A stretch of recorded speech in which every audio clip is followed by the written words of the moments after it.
So this is question number 1 on the recognition part.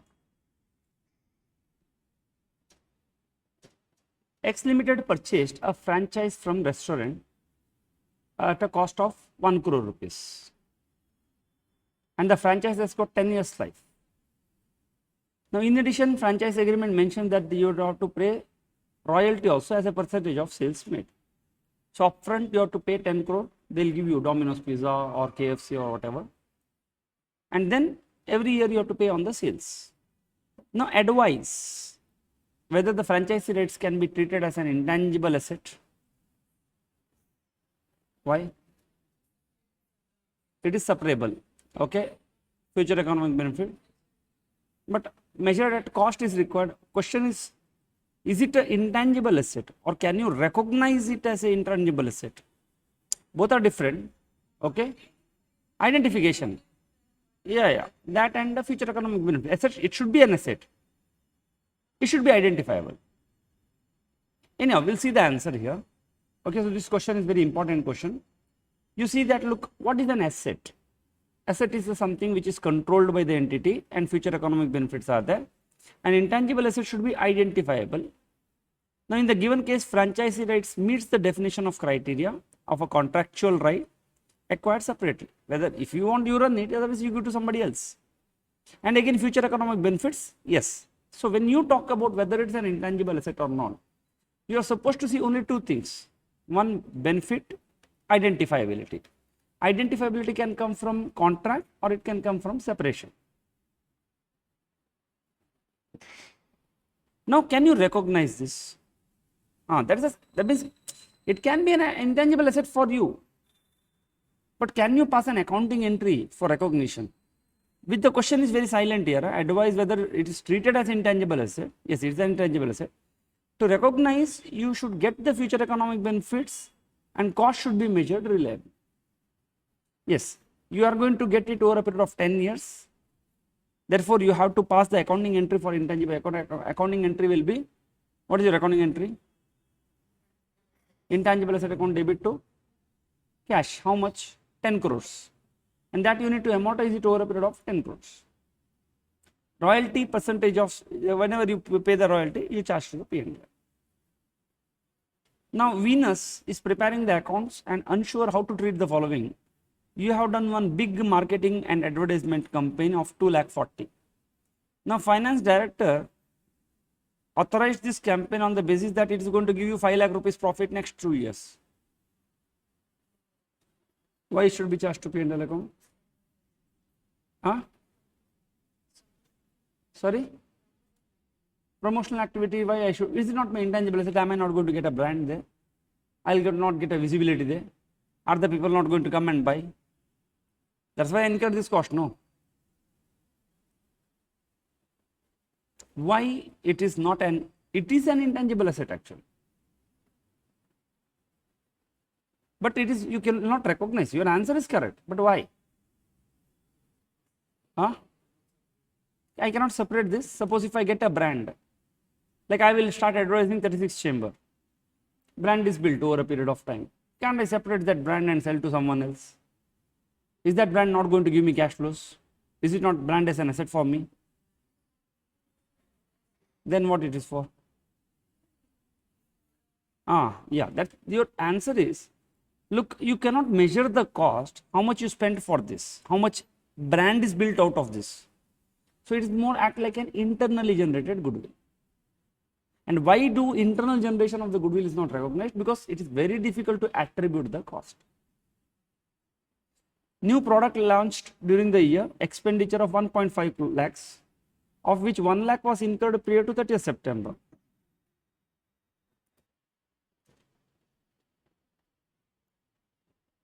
Now, on 30th September, it became clear that it is technically viable. The product would be launched in next 4 months and its recoverable amount is estimated to be 70,000. So, what you are going to do, students?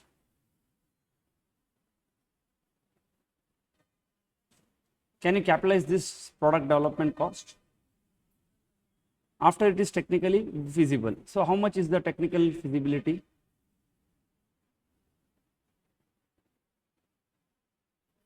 like 30th September it happened. How much you can capitalize? How much you incurred? 1 lakh you incurred, out of which 1 lakh was prior to 30th September. So this will go where? P&L. 50,000 you can capitalize. Which one? Yeah, we can say research and development. Now tell me, is it subject to impairment? Are you supposed to test impairment? Why? Just because they gave you recoverable amount? There are 3 items of intangible assets which has to be compulsorily tested for impairment. Indefinite life, not available for use, this example. And third one, goodwill, business combination goodwill. So here what happens? Impairment may not be applicable because 50,000 is the book value, recoverable is 70. And the staff participated in the training program and you cost 3 lakh rupees. The training organization made a presentation that because of this training, your cash flows are going to increase by 5 lakh rupees in next 5 years or 2 months. Can you capitalize this? Why?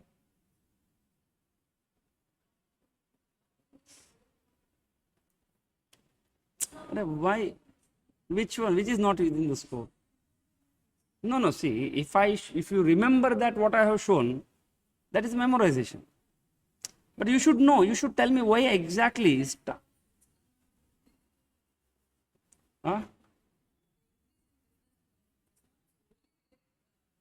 But am I not getting cash flows? See, like that when you buy one brand, you get some profit. Will you say that entire profit came from the brand only?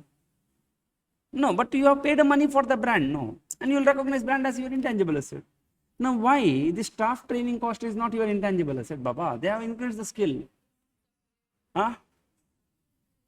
Staff welfare, obviously, no. Staff welfare, it's a staff training welfare, no. Not staff welfare here. I didn't give them to eat their food. I gave the training cost.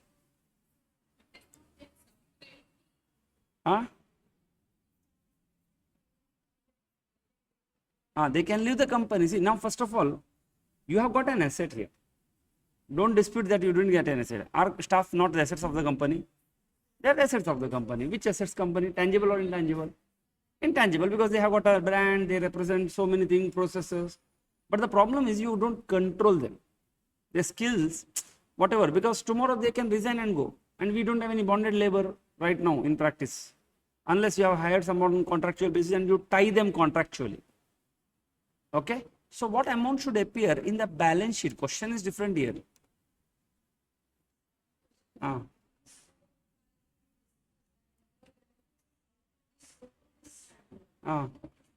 Not employee.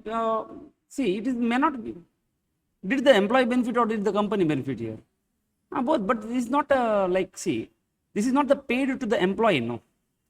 In employee benefit, every amount you are paying to the employee there. Maybe we can, employee is getting some benefits. Here you have trained someone. Yeah, that way we can say. But here you have trained someone and I am trying to get that benefit, no. Okay, now what is the amount which is going to appear in the balance sheet? 50. Okay, for this you have to tell, look, it is not possible to market because future economic recognized in the P&L. Development cost only 50,000 you can capitalize, no impairment will be applicable, no intangible asset because you cannot, they are not within your control. So this is what you need to tell. Okay, the scope part, none of the examination question you should tell. No questions have been asked on that. Or no, if anything you have to tell within this scope only, like recognizable, this. So you learn the language of the examination. See, marketing and advertisement is definitely, it will give you not possible to identify how much benefits you are getting from the campaign. Okay, you say you got the, yeah, that's the reason you don't recognize it. Because otherwise you can say, no, I have spent this on marketing, but marketing cost will not only give you the sales, but it will give you some visibility and all other things. So problem is, you cannot assign how much benefit you got only because of this thing. So it's the general marketing. So that's why the Ind AS 38 have banned, like they have restricted you to recognize. Now these type of questions can come in the exam. They may give you typical questions like this for 2 marks. where 1 mark you have to explain the reason, another mark you have to tell your conclusion. You acquired a 4-year license to manufacture a specialized drug at 1 crore rupees. Production commenced immediately. Can you recognize for accounting of this transaction? Can you treat this as a license cost as a intangible asset? Yes, seems to be logical, not an inherent internal generated. Also purchased another company at the start of the year. They acquired a brand with a fair value of 3 crore on the sales revenue. Life is estimated 5 years. Business combination, yes. Internal generated, no. Spent 1 lakh on advertisement campaign. Okay, the moment you looked, now you understood. Even the sales is there or not, you will not tell now. Commenced developing drug A. The project cost would be 10 crore. Clinical trial approved, process successful, and such drug is expected to be generate revenue for next 5 years.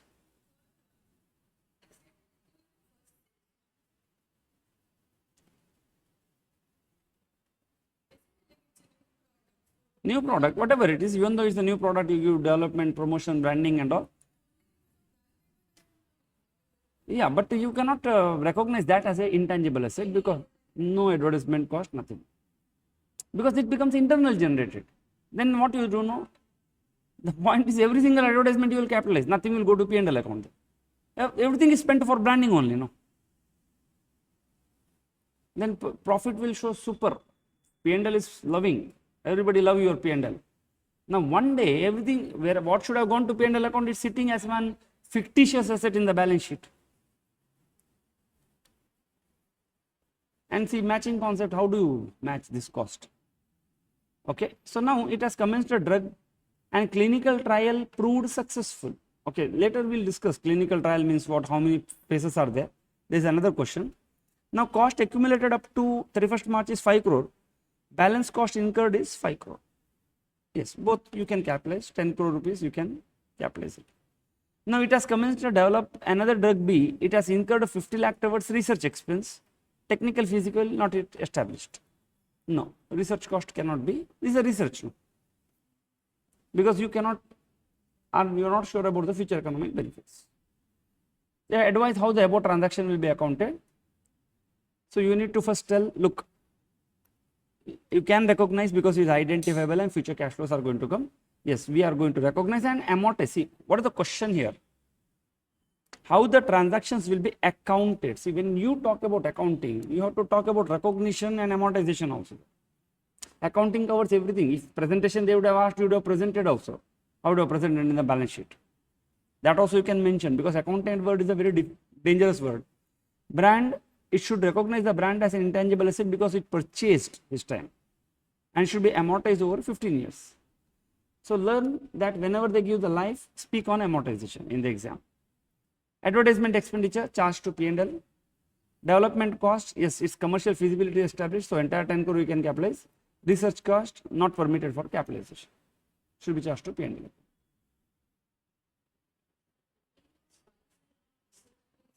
Which one?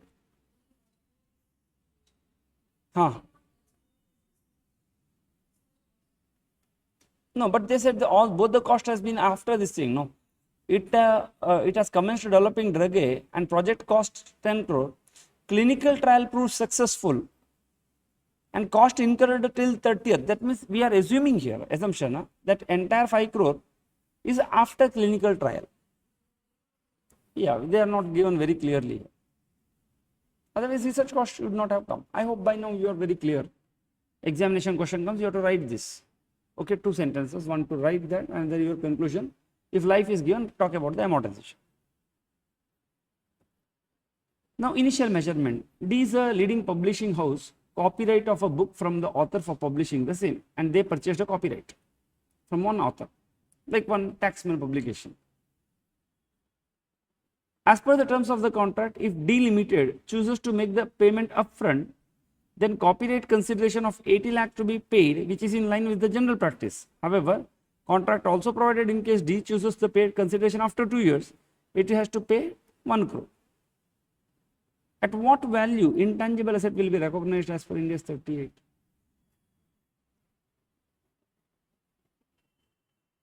No, for whom it is intangible asset? D. Can it be an intangible asset for the author? Is it an intangible asset for the author? It is. It is an intangible asset, but you cannot recognize it because cost cannot be attributed. Is it an intangible asset for the, see, if it's an intangible asset for him, it should be for me also, no. Because my paying money itself reflects that future economic benefits are going to come. Followed?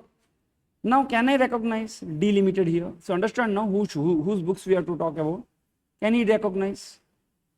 At what price? What is your cost?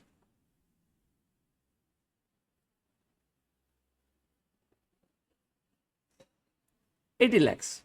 Then what about if he chooses the, then what you need to do, that the differential amount is the interest. Same like in PP, have we not done deferred payment?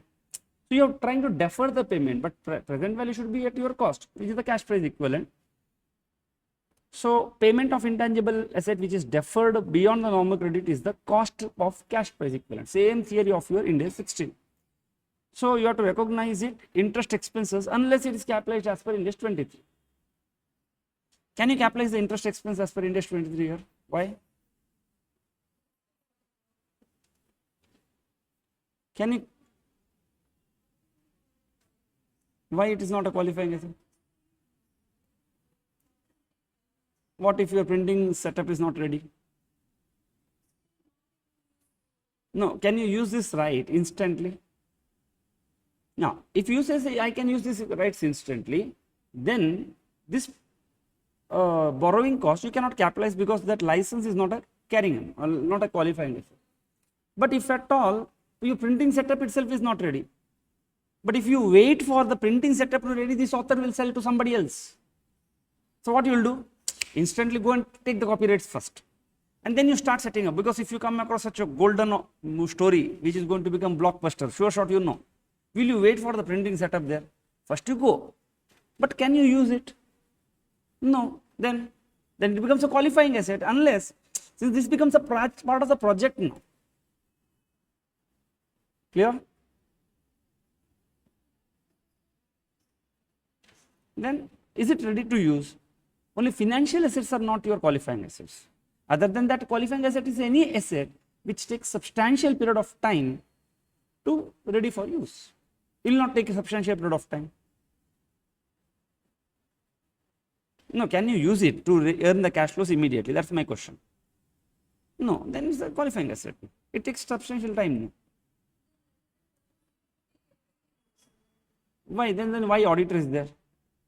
Purposely to take. That's why they don't trust management. No, that's why they are sending us, right? Go and see what they are doing. And we come there with our application of the judgment. With see, does it really make sense? Because audit is a common sense, no? That's why we need to have the knowledge of the business in which we are doing. No, we will not permit, no, Dhanashree. That's why when we say true and fair, first of all, they should not do it. Because materiality and true and fair is applicable to them. But we will not permit it. Checks and balances are there. Now the cash price equivalent will be 80 and 20 will be treated as a deferred credit unless it is capitalized for 83. I hope we are very clear. Yeah, we will discuss this. Pluto intends to open a new retail store in a new location. They spent substantial amount of television advertisement. It paid 8 lakhs for the advertisers. Of this, 7 lakh related to the advertisement shown before 31st March 2011 and 1 lakh to be advertisement shown in April. Since 31st March 2011, company has paid further advertisement in cost of 4 lakh. Now this is your illustration question now. Pluto Limited is of the view that such cost can be carried forward as an intangible asset. Since market research their store will be highly successful. Please explain and justify the treatment of above cost in the financial statement. This is your illustration question previous. In the new scheme, they said analyze the treatment of the above cost in the financial statement.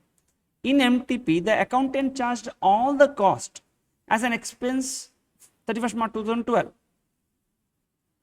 However, CFO does not want to charge 12 lakh. Where is this 12 lakh?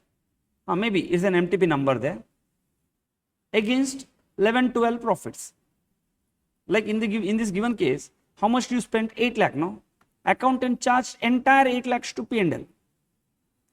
But CFO doesn't want to charge. He believes that this can be carried forward as an intangible asset because company's market research indicates that there is a store will be highly successful. So what you're supposed to do, explain and justify the treatment or analyze, look into the components and say whether this accounting, what they are proposing or what has to be done, is it correct or how it should be accounted.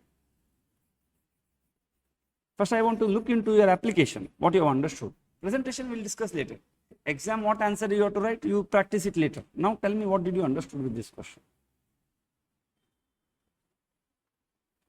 How the accounting has to be done? Nice question.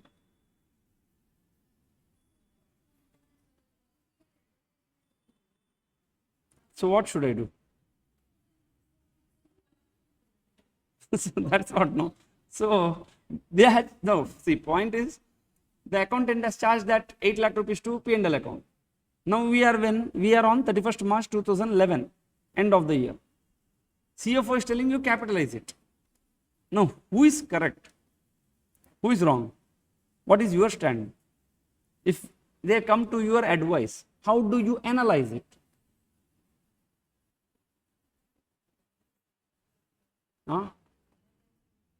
7 lakhs, sir? So what should, sorry? 8 lakhs you have incurred. 7 lakhs, sir? What should I do with 7 lakhs? P&L, 1 lakh. So what should I do? I have already paid, no? You already paid.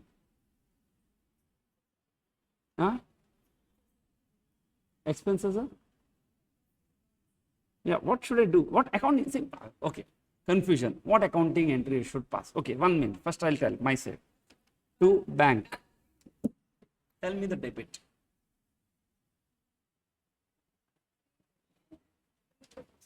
How much?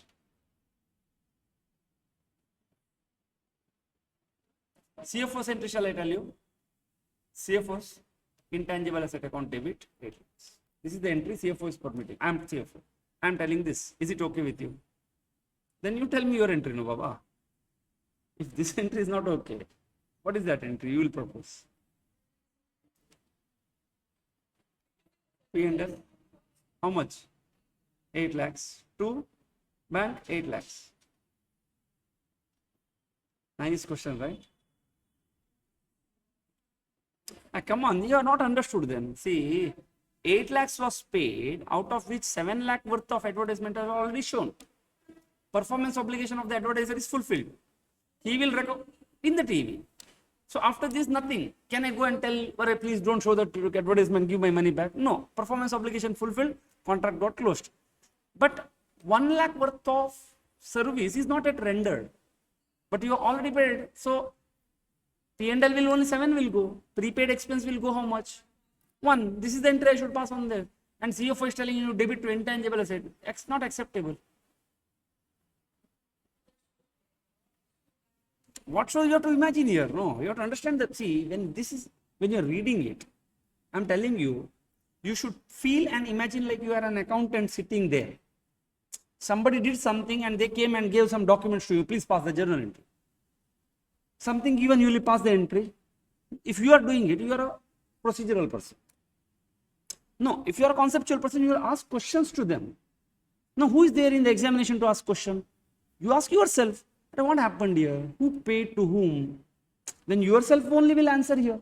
Oh no, Baba, this must have been paid by so and so. No, then what I am supposed to do here? Ask yourself one question. You will answer yourself then. But if you don't ask only, then you are into confusion. What to do? What to do? You will not come to know.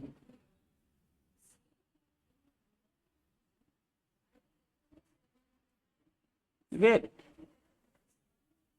Contract liability. Ulta of this will be for him, no. But need not be. The debit would have been asset also. Revenue for you means it can be asset or expense for me. Followed, no? Now they said analyze means these all components and the next year charges next year only. But how do you explain it? Okay, so start telling first, look, what is an intangible asset and when you should recognize. Should be identifiable, benefit and cost should be there. But internally generated, you should not do it and prohibit it as specifically prohibiting advertisement cost. So you cannot recognize on the, so irrespective, you have to charge it in the P&L account. However, it should be on accrual basis. This is the theory to analyze. Then you go and say, like, see, analyze, no, individual components. You asked me, where is a component? See, 4 components, 3 components are there. 7 will go as an expense, 1 as a prepayment, 4 lakh. Cost of advertisement paid would be charged as expense, next only incur, next only you charge. Are you clear? Entity is developing a new production process. During the year, expenditure incurred was 1000, of which 900 was incurred before 1st of March 2012 and 100 was incurred on 1st of March to 31st March. Have you understood here? You incurred 1000 rupees. April to Feb, you incurred 900. March, you incurred 100. The entity is able to demonstrate on 1st of March only the production process met the recognition criteria of intangible. That means technical feasibility must have done here. So where this 900 will go? P&L. Where this will go? Intangible asset in progress. Is it ready for use? No. The recoverable amount of the know-how embodied in the process for before it is available for use is estimated to be 500. Why they gave me? Because no, why they gave me here? To test for impairment, because as on 31st March, it is a intangible asset work in progress, and as per Ind AS 36, you are supposed to check the impairment. Is it impaired? No. Book value is 100, recoverable. See, when you read only, this entire mapping should be there in your mind. That is understanding. Followed, no? Again, you should not go back, because by that time only you should understand how it works. Clear? Now, next year, additional expenditure incurred was 2000. What will do? Capitalize. The recoverable amount of the know-how, now it is 1900. Now, recoverable amount, including the future economic growth before it is, because still now it is not available for use. At the end of second year, you have to impair it. Now, tabulate. Previously in the previous study material, explain was there. And I don't know, in the new study material, they removed that word called explain and they said tabulate. What do you mean by tabulate? Tabular, table form, or it should go in some structural form. Accounting treatment of the expenditure for 11-12 and 12-13 as per Ind AS. Tabulate means arrange in a tabular form, but solution contains no table actually. Otherwise, you remove the table. If you remove the table, how the solution will look like? Tell me. They use the word called tabulate. So, tabulate means in the tabular form. Like what you do? Serial number 1, 2, 3, 4. Second column you will write the year. So, if you remove the table, you have to give in that fashion. This is what they are expecting. On 31st March, this. On this one, this. This is what they are expecting. Now, tell me, student. Okay, I think it's clear, no? And previously explain was there. So, they maintain the same solution. See, this is tabular. Recognition, yes, you will recognize only on 1st of March. How do you measure? At 100 rupees and balance you charge to the P&L. Now, are you going to check the impairment? Yes, impairment review has to be done annually. But since for recoverable more, impairment is not there. Next, cost you are going to charge. Now, the book value is become 2100. And since the recoverable amount is 1900, loss, where you will charge? To P&L account. And in case future, if your recoverable amount is more, you are going to reverse it. Does it look like a table? Somewhere table type structure. They expect you like this, tabular form is. See, again, we'll learn now. See, again, I'm not telling 100% they are perfect. Okay. And now they improved actually. Previously, their question was, shall I tell you? What is the accounting treatment of the expenditure? This is the question. What is not a verb here. So at least they used explain. You explain the accounting treatment. I will do this, I will charge this to P&L account, I will bifurcate it. Followed, no? Now, next question. See, this question came in your May 19 examination also. X Limited is developing a computer software, incurred the following expenditure, paid 2 lakh towards salaries of the program designers in pursuance of the developments of, incurred 5 lakh towards the cost of completion of the design. Designers means, see, first the process goes like somebody will give one design, a blueprint of the software, what should be the process and all. Then you have paid to the program designers on completion 2 lakh towards the cost of coding and establishing feasibility. Then you test whether it is feasible or not. Because you have designed one code, but it should work, no? Then paid 7 lakh for other cost after the establishment of feasibility. Towards other testing cost.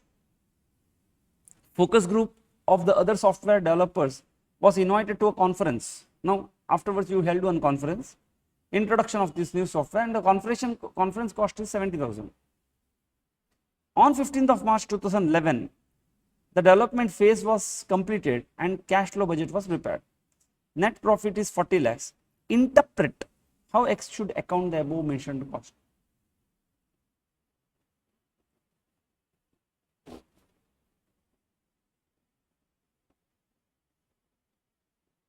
What you should do? What is your interpretation?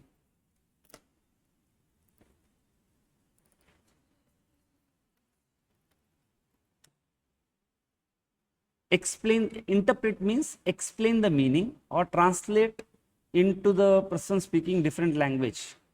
Okay, explain the meaning of, that is the full form of interpretation. Interpret means somebody doesn't understand. Okay, so you have to tell them how you are going to account it. That is interpretation. I don't know. Can you please interpret this to me? Like, I don't understand this language. Maybe CFO is asking or CEO is asking, okay, what to do with this cost. So can you interpret them? Have you understood this? Then only you can interpret, no? So what should I do?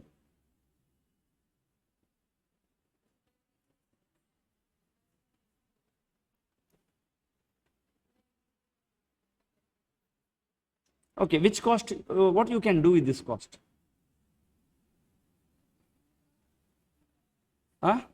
What is it? How much is the cost of my intangible asset? What all items will go into intangible asset? Will first item go? No. Why? Because technical feasibility came only after 0.4. So up to 0.3 will not go only, no? Because technical feasibility came only on the point number 4. Till technical feasibility is established, you cannot capitalize it. It is considered as a research. Because coding, no, see students, one program has to develop. Do you exactly know what type of coding has to happen? No, you do some research type of thing, you speak, you conduct the interview, you develop one skeleton type of thing. Okay, then one day you test it. If it is in principle fine, then you start put your resources, this, that and all, then you start working upon it. Till that time you are not sure whether that's going to work or not. It's the research phase. Followed, no? Like for example, if I have to talk about my book only, this book, something I had developed some skeleton sometime long back. Will I go and spend money and print it? No, why? Because I am not sure. I will print 1,000 copies there. Who will buy from me? It's some skeleton. Now, the moment I realize, yeah, this is technically feasible, I can do this, this is going to work out. Then what happen? I will commit more resource to it. I will enter into marketing. I will start printing it. I will start selling it. That means after that is demonstrated, because till that time I am not sure what's going to happen. Followed, no? So this cost you can capitalize. What about the conference cost? No, I cannot capitalize the why is that conference cost is required to make this asset ready for use? A trial run we would have done that. That's what testing control cost we have capitalized. Now this is a, okay, this is like after I have written the book, I have arranged one party for all of you. Is that party necessary to make this? No. So I have just invited everybody to make people know. It's like a branding, advertisement. In the different English word is given called conference, but I am making people know that okay, I have done that. Followed? No. Which one? Trial one means? Trial one means what? Trial run means after technical feasibility you can capitalize. That's not that trial. Like suppose commercial production is not started. I think in PP we discussed, like washing machine somebody will come and fit. Okay, after fitting he says,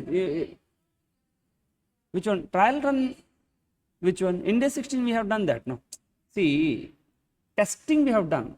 Like suppose I have set this computer, also I will set the fan. After setting the fan, will the electrician switch on the fan and see once? That cost is capitalized. But once it is ready to use, okay, your housewarming ceremony is 4 days are pending. Today you are putting fan and sitting there nicely. Can you capitalize? No, because you may establish your housewarming ceremony in 4 days or next 4 years. That is different story. Once the electrician says, okay, sir, but it is ready. And that is the preliminary thing he is going to do. So once you develop the code, testing has to happen. That is the trial code, trial test. After that, once it is ready, go live is happen, then you stop. Okay, so now you are going to say that any cost incurred in the computer software and research till the technical feasibility is established, until feasibility is established. So cost from the point of technical feasibility will be capitalized. This is the theory you are going to write. And now talking about the provision, yes, all the cost up to salary, design, coding, etc. charged to P&L. Conference cost also like an advertisement, and direct cost of 7 lakh and testing you are going to capitalize. So total cost will be 9 lakh.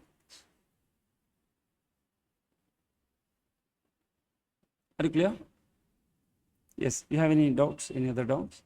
Yes. Now intangible asset on business combination, I think we can. Yeah, okay, we will see this anyhow. X Limited is in the business combination purchased net assets for 4 lakh.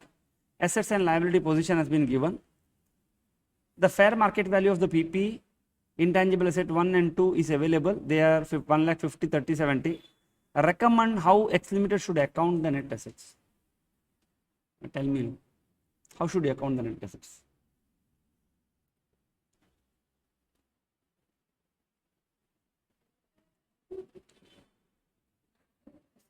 At fair value, which one? So at what value PP has to be accounted? 1 lakh 50. Intangible asset 1 and 2, 30, 70. Cash and bank balance, cash balance. Okay, so it's a simple question. You say that you have to recognize intangible asset 1 and 2 separately from goodwill. Thus, you are going to get a goodwill of 70. So you have to calculate the goodwill. So this is your list of assets, including goodwill and the liabilities. So not highly probable question, but there are some questions. X is engaged in the business of publishing journals, acquired 100% stake in Y. Now both are in the same industry. Their purchase consideration is 10 crore, FVNA is 8.5. Purchase consideration is following: 30 lakhs obtaining skilled staff and 50 lakh for payment towards non-compete fees, so that you should not compete with me. However, above two items are not forming part of the net assets. Obviously, why? Because the acquiree has not recognized in their balance sheet. Now determine how should the above transaction should be accounted.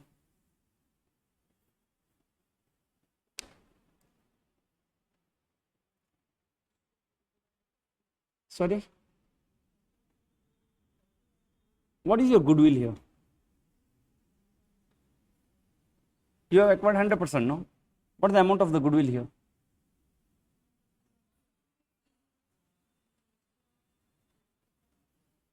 What is non-compete fee? You are clear about it? He will not compete with me. Like suppose somebody takes over me. That coaching institute says, look, next 5 years, You give your material content and all, but you should not start any final coaching here. That's I agree, enter into an agreement. That's called a non-compete fee. So somebody pays me, no, upfront. Otherwise, why I should agree? I'll also carry, no. Now, is that non-compete fee is an intangible asset? They acquire me also, skilled staff to train. Is my acquisition intangible asset? Intangible asset, can they recognize during business combination? Okay, just tell me the journal entry. I will give you a skeleton.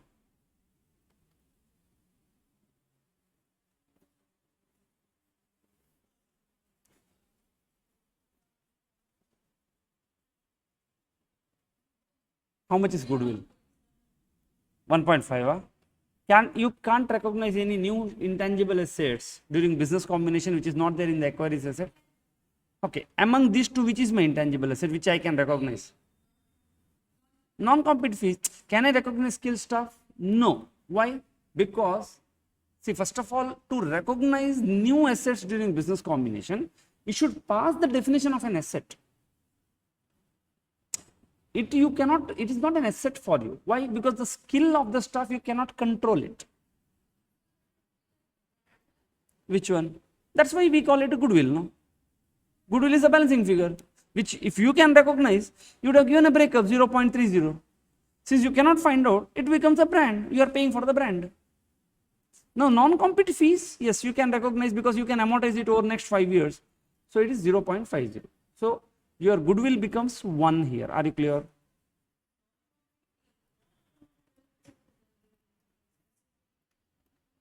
Is it not going to generate the future economy? No. That's what, see, standard says that maximum possible, you give the bifurcation of the goodwill. Because if you don't tell, goodwill is also an intangible asset and it will land up in goodwill only, 1.5. But it is subject to impairment. But if you can have a non-compete fees, no, first of all, when you have acquired and you paid the money, is this 10 crore you included for this 50 lakh also? They said no, purchase consideration includes. Then when you have paid 10 crore, why don't you give the breakup separately, Baba? That is an intangible asset. Is it identifiable? Yes, it is legal. Tomorrow if I start competing, no? After I enter into a non-compete agreement, if I also start competing, they are going to take this money back. And if I don't compete, it is going to give future economic benefits to them, whoever acquires me. It's like, no. First of all, is it an intangible asset? Is the first one intangible asset? No. Why? Because you don't have any control. Is the second one intangible asset? Yes. Why? Because it is identifiable. Second, future economic benefits, and you can measure the cost. What will be the? You can call it a non-compete fees only. Why you are interested? Because generally you don't give the name on the face of the balance sheet. No, balance sheet is the intangible asset. There what you should give for this, you have to open schedule 3 of the financial statement and see that intangible asset has got one note there. There you have got masthead, publishing rights, brand, goodwill, so many breakups they have given in schedule 3 format. Now, if you don't find any specific head there, which is told by company act, there is one last one heading called other intangible assets. Are you clear? So now you say that determine. So you say that payment of skill staff, no, because we don't have any control. Non-compete fees, yes, because you can separately recognize it. Thus, in the calculation of the goodwill, non-compete will be separately accounted and goodwill you will recognize only for 1 crore. Are you clear? See, please practice it. I have given it in the examination format only. Whatever verb they use, please write whatever I have told here. Clear now? Okay? No confusion? No, again I am telling you another place. You acquire one player. Is that an intangible asset? Like I have obtained this Mumbai Challengers. It is because I can legally stop them from playing from other team. So if in employment, if I can stop that, non-compete fees is like that only, no. Like I will get into an employment or I may not get it. But if you can stop me from competing with you, then it's an intangible asset.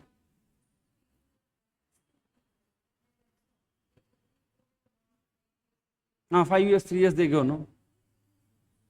They will recognize. Mumbai Challengers, whoever is the team owner, no, whoever is paying. That's why there is one question, no? Based on that, they have framed one question for you. They will recognize, obviously, no? They want to show their balance sheet good, right? Or simple, what entry they will pass? Tell me. They have paid 5 crores upfront to these people. Virat Kohli, 5 crores they paid. 2 banks they will pass. Debit what? Will they charge to P&L account? No, they should amortize it over a period of 5 years. Why? This contract is valid for 5 years. So you will show in the balance sheet.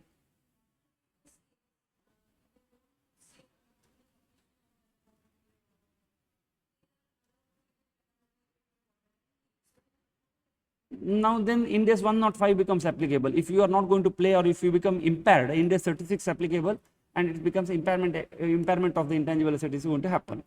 Otherwise, if you want to get rid of that, then you have to classify them as held for sale. And you, if any player want to buy, let them buy. No, if you want to terminate the contract, that way you are telling. That means you are selling, no outright sale you are doing. Intangible asset outright sale, when you do what you do, book value order is goes, cash comes and difference is the profit or loss. It's the same asset, Baba. Okay. Now you see this. There is only one question on this IPRD. X Limited acquired 30th April. Why? The purchase consideration is 50 lakh.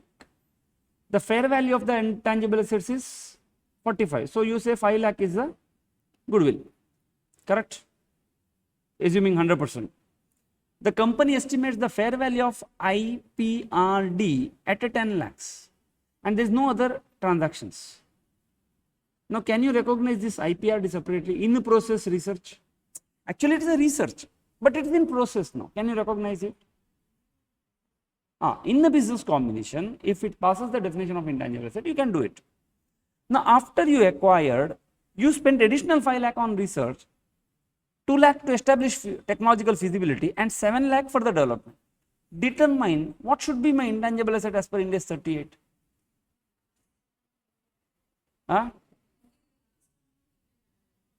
So at the end of the year, what is my intangible asset?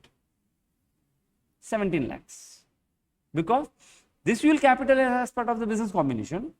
After this, what you incur, you don't do it, but 7 lakhs you are going to incur. So you say that X can initially recognize at its fair value of 10. Research cost will go to P&L 7 lakhs, so at least 17 lakhs will be there. We are going to assume. Generally, when they use a word called IPRD in process research, you can assume it to be, because it's a specific word used in this business combination terminology.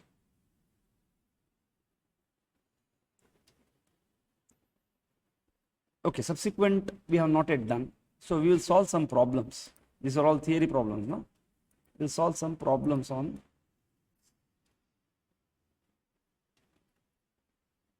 take out question number 1. Venus Private Limited acquired a software for internal use costing 10 lakhs. So whom they paid? Infosys or somebody they paid 10 lakhs. Now how much they have to pay? Immediately 6 lakhs and 4 lakhs after 1 year time. Now the purchase tax they have to pay 10%. Entry tax recoverable from the tax department. ITC is available. Legal fees, consultancy fees, cost of capital. What is my cost of software on initial recognition using the principles of Ind AS 38 intangible assets? So they use the word called a calculate. So I don't need to explain anything. Can you tell me, students? Please pause the video and can you calculate the cost of intangible asset?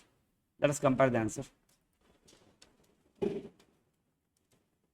Yes, students. So we'll compare the answer. See, it's more like a theory only. Okay. So again, we'll speed up a little fast because writing this, sitting and writing not required now. Already considerable time on. So cash paid 6 lakh, but will you take 4 lakhs? No, present value of the 4 lakhs, because we discussed one place that when there is a cash price equal, when there is a deferred payment, we have to take the cash price equivalent. Have we not discussed there?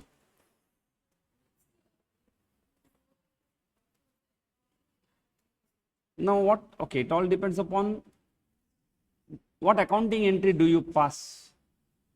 What accounting entry do you pass? Okay, then you have got purchase tax, entry tax only refundable, legal fees 12,70,636. So by looking at it now you got confused. It was not part, no, where we have interest cost is very part. No? Not included, no? We extra. Others have included 4 lakhs here. The standard also says that the finance cost should not be part of the capital cost unless as per Ind AS 23 you can capitalize it. Now my only question to you is what journal entry I am going to pass.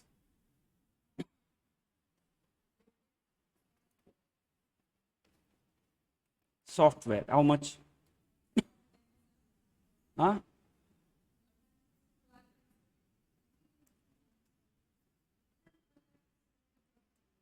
Okay, now out of this, let us assume that these things are all paid to different parties. And as then when you pay software to bank, software to bank, software to bank, you do. Let us speak about only this particular journal entry. What accounting entry I am going to pass? Software account is debit how much? 9,63,936 or 636. To bank how much? 6 lakh. To vendor? Financial liability. No, you are not yet paid. 3,63,636. Is that vendor a financial liability to you? Did you recognize it at a fair value? How did you calculate the fair value? What you should do subsequently? So how should I classify, amortize? Have you prepared an amortization schedule? You are prepared, no? So opening value is 6,36,000. At the rate of EIR, you pass one accounting entry at the end of the year. What is that? Interest expense account debit to vendor. And then it becomes 4 lakh. Vendor account debit to bank 4 lakh. Software will not come. That's what, no interest cost you are not capitalizing. If you are taking to P&L account. Otherwise, wow, very intelligent people. You take on deferred payment and that interest cost, no, instead of going to P&L account, capitalize it, make it sit in the balance sheet there. Standard said impossible. Neither as a seller I will permit you to include that interest income, nor as a buyer I will allow you to include that interest.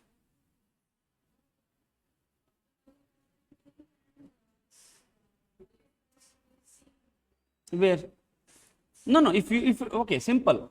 Right now, if I have to pay, should I pay 10 lakh or 9,63,000?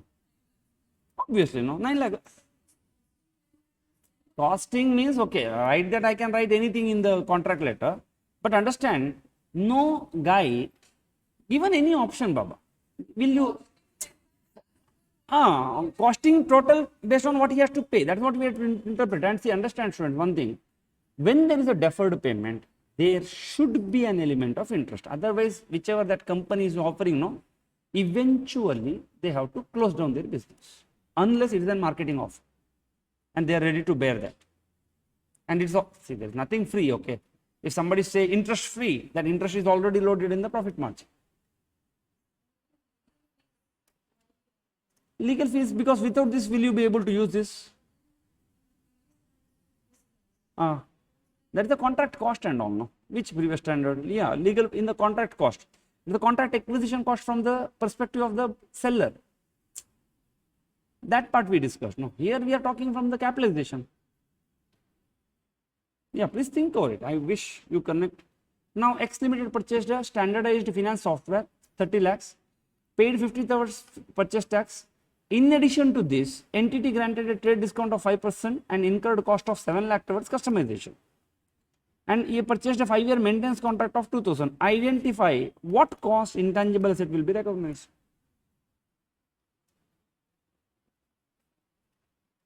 See, they said identify. Yeah? Identify means you have to explain how. Which will go, which will not go. Okay, can you tell me the total cost? Sorry? 36 lakhs. Yes, how much is my total cost which I am going to capitalize? Will the list price go? Purchase tax? Will you deduct 5%? 7 lakh customization? 2 lakh maintenance? No, that's it. So, but how do you present it in the examination? Okay, can I proceed further?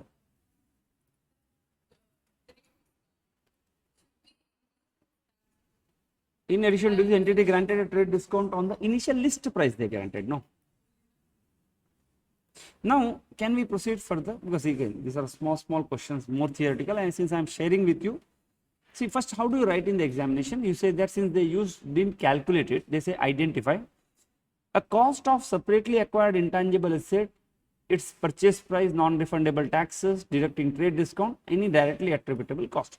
See, you said first, look what I can capitalize. They say identify. So you have identified the components which you can capitalize. Probably this will fetch you 1 mark. Otherwise, they could have, why they should call it identify. They say calculate, no. So first you say what all components I can calculate. You first identify it. Is it there here? Yes. Then you calculate it and say that 36 lakhs has to be capitalized. But you miss one item here. Okay, this question can come probably for 4 marks. Maintenance. Then you are going to say that maintenance is not permitted. It should be treated as a prepaid expenses and charged over a period of 5 years. So mark allocation will be 1 mark for to tell, identify the expenses, to do the calculations and to give this note. If you miss any one component, probably you will miss marks but not know where exactly it is. Clear? Done? Yes. Sun Limited acquire a software from Earth Limited. Ah, nice. Or at least from some journal entries came. In exchange of telecommunication license. Sun got a software. And what Sun gave to Earth? License it gave. Now by reading this you understood what it is. Barter. Telecommunication license is carried at 5 lakh rupees in the books of Sun and software is 10,000 in the books of Earth. Now advise the journal entries if the fair value of the software is 5 lakh 20 and telecommunication license is 5 lakh. In the books of both Sun and Earth, software is not measurable but telecommunication license similar value is 4 lakh 90. Both you cannot reliably measure. So you have to give journal entries. Okay, we'll start with the journal entry, right? We'll do an opening now to write. In the books of Sun, scenario number 1. What is my journal entry? Sun is getting what? Software. So you will debit software account, debit, credit what? Telecom license. So at what value you will debit software and credit telecom license? First let us address the easier one. Which is the easiest one here? How much? 5 lakh. Because there is no application of mind required here. License goes out. At what value? Book value. Book value is 5 lakh. Now let us focus. See, that's why you look at both, now you get confused. Easier one you address there, keep the pending, then you are more focused. Now tell me, when the software came to you, at what value you are going to recognize? Fair value of the asset given up. Have they given you the fair value of the telecommunication license? How much? 5 lakhs. So you write software 5 lakhs. In situation 2,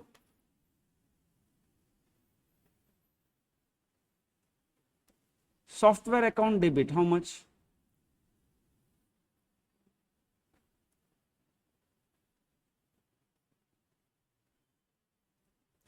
Two telecommunication license, same, 5 lakhs only. See, the moment any asset goes from your books, it is 5 lakh. Now in the second scenario, what happened? What did they say? Fair value of the software is not measurable. However, similar telecommunication license is 4.9. Your telecommunication not possible only, but similar to your telecommunication 4.9. So at what value you will recognize? 4.9. So what is the difference? loss. So loss is 4.9. Alternatively, first you can recognize impairment loss because your fair value only has come down. And where you will take this impairment loss? P&L account. And then you can pass the entry software account debit to license 4.9. One and the same. If you don't recognize the impairment, I am going to hit your P&L account in the name of loss.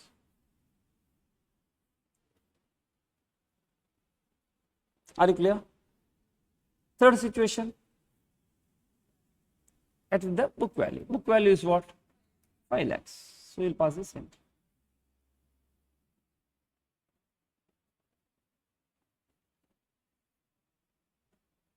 Clear now? Yes. Now we will move on to the books of earth.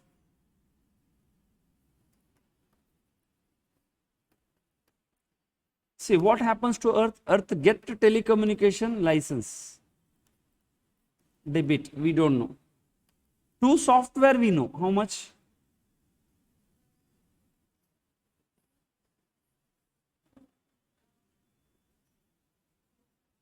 10,000. For you software goes. So in all the instances, straight away software is 10,000. Now at what value I will recognize telecommunication license? 5 lakh 20. So difference will be gain on profit on exchange. I hope you are clear. Simple question. I am writing the entries here, but I have given it as a theory only there. I am feeling now. Simple, right? Now what is the second situation?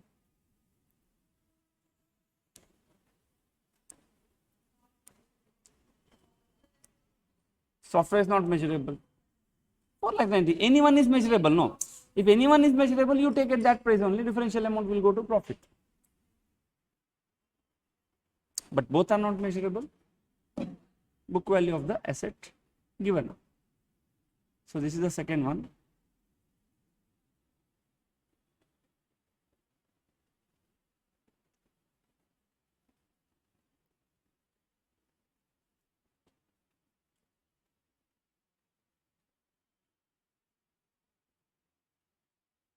Clear?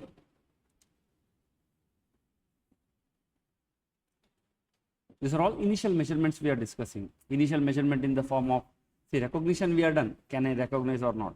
Then we are speaking about initial measurement. Which cost should go, which should not go. Through exchange we are discussing. Like one scenario we are discussing. So last is telecommunication to software. Next question. Expenditure on the new production process they have given you. April to December, Jan to March. And that met the intangible asset appropriation criteria on 1st January. So before that should go to P&L account. Similar question we have already discussed in the theoretical part. Recoverable amount is 1,000, so no impairment. Expenditure for 6,000 rupees, asset was brought into use. Also, asset was brought into use on 31st March 2013 only. Next year. What is the carrying amount of the intangible asset on 31st March 2012? And on 31st March 2013? Also determine the charge to P&L account in the 11-12. At 31st March 2014, the amount estimated to be recoverable from the process is 5,000. Determine the carrying amount at the end of 31st March 2014 and charge to profit and loss account. I think you can do this, no? See, what you need to tell is what is the carrying amount. The verb is silent here. You can simply calculate the carrying amount. This is question number 1. Then you should tell question number 2. And what is the charge to the P&L account, if any, in the next year, 11-12. 31st March 2014, recoverable amount. So what is the carrying amount? And the charge to P&L. So how the charge is going to come into picture? How the charges are going to come? How the charge is going to come into picture? Either from impairment or from amortization. Okay, we'll do this because maybe format wise you may get confused. First we'll write expended capitalization, write solution, capitalization on 2011-12. How much is total cost? 3,600 less research.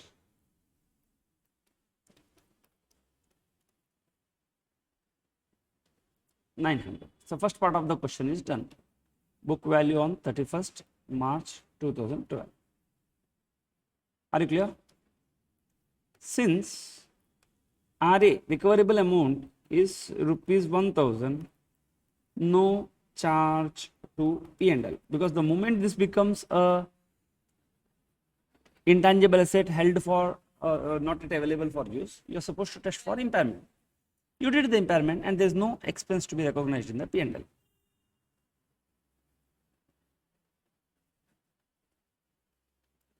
Now what is your 31st March 2013 or 12? 11, 12 is done, 13. So write book value of IA on 31st March 2013.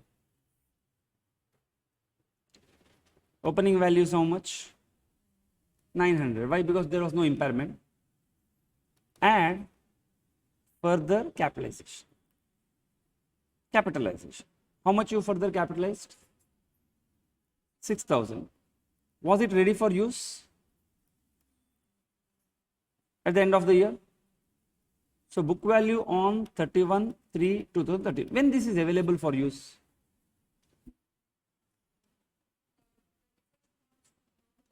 Should you test for impairment on that day? Why? It's available for use. No?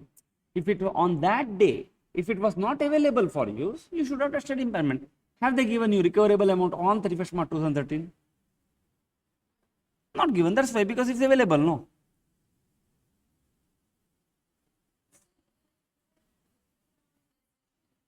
Sorry? And then we can test for impairment, because recoverable means there must be their indicator. No. See, two things. If it is not given, we have to compulsorily test for the WIP. Once it becomes available for use, we have to test only if there is an indicator. So we'll make an assumption that there must be some indicator. Now, what is my next year? 31st March 2000, last 14 they asked. So what is my opening value? Opening on 31/3/2013. How much? 6,900. Then impairment I'll test. Amortization, how can you miss, Baba? On 1st April 2013, is it not available for use? Should you not amortize? How much is amortization? And if you see this, this is not absolutely different from your PPE or impairment, whatever we have done this, no? How much is amortization? 11. How did you get 1150? 6,900 by 6 years. So you get 5750. Will you test for impairment now? Next question, they gave you recoverable amount. So that means you have to test for impairment. Less again impairment. How much? See, 5750 is the book value minus 5,000 is the recoverable amount. So you got 750. So 5,000 is the new book value. So this is the way you present. You can prepare 5,000 is the new book value.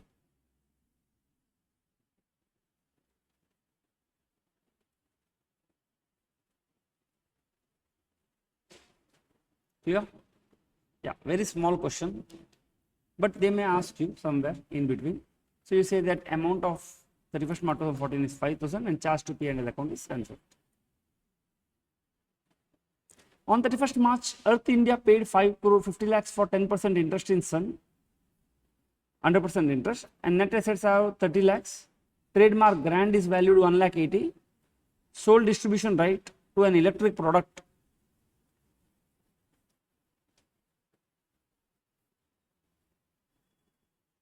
is 1,50,000 per annum for next 6 years. 10% is appropriate discount rate. A 6-year 10% annuity factor is 6.36. So what you are supposed to do here, question is very silent. You have to just calculate the goodwill on acquisition. Can you please calculate the goodwill? Students, please pause the video and calculate the goodwill. Goodwill. You must be wondering what is this fun here. Check. After seeing so big problem, correct, no? Chiller only. Yeah, correct. Your answer is correct. Purchase consideration 50 lakhs, net asset is 30, and you are going to recognize two more new assets. And in that asset, you are going to consider distribution right at a fair value. But this time they didn't give you the fair value. So what is the fair value? Present value of the future cash flows. So if you get 11,66,000, any mistakes?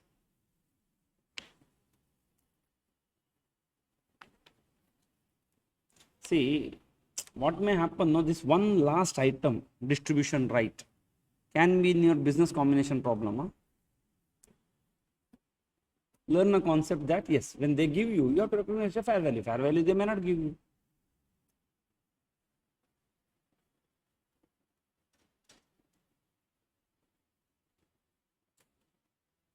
Yes, next question. X purchased a patent on 1st April 2011 for 3 lakhs, whose life is 15 years. So, can you consider it as an intangible asset? Why? Contractual, identifiable. Now, however, due to competitive nature, the management estimates the life is only for 5 years. So, you have to amortize over 5 years. SLM basis is determined to be the best method. Now, this is when 1st April. 31st March is over. Now, on 1st of April 2012, management is uncertain whether they can really make feasible, and they decided to write down the estimated value to 1,50,000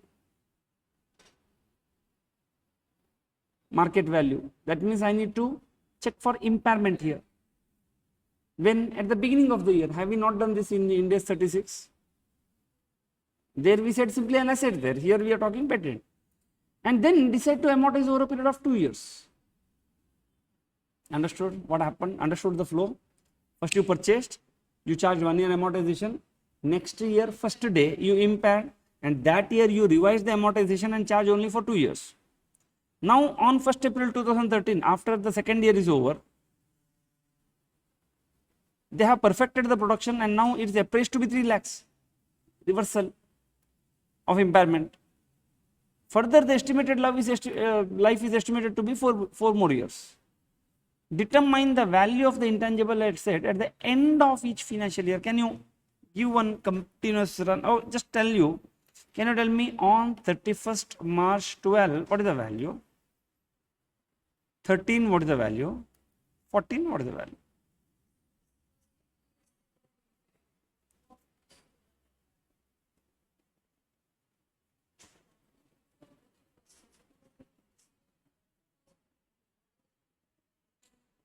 Which one?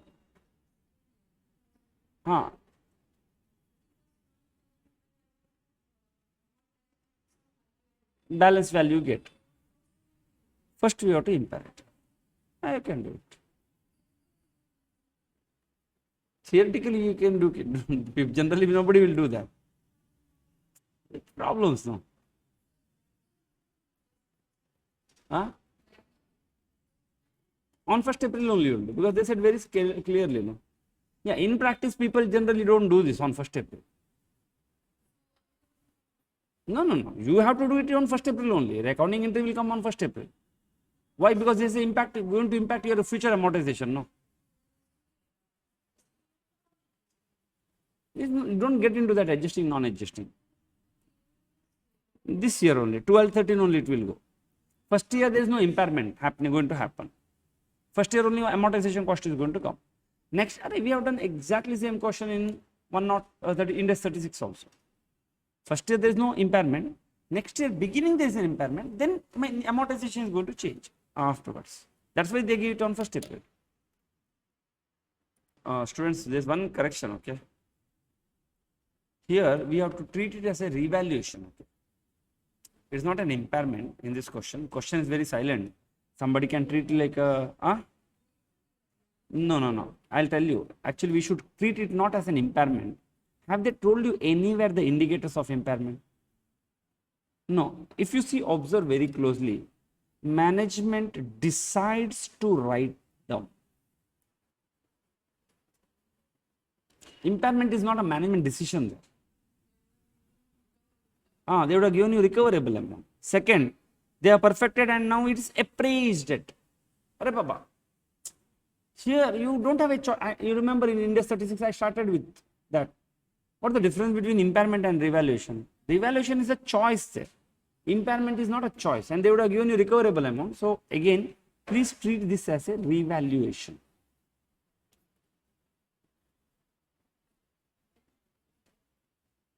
Anyhow, I will discuss the theory later, but we know the theory, no? What is going to happen? Ind AS 16 theory we know, right? Revaluation and all, what is going to happen? The same theory is going to be applicable here.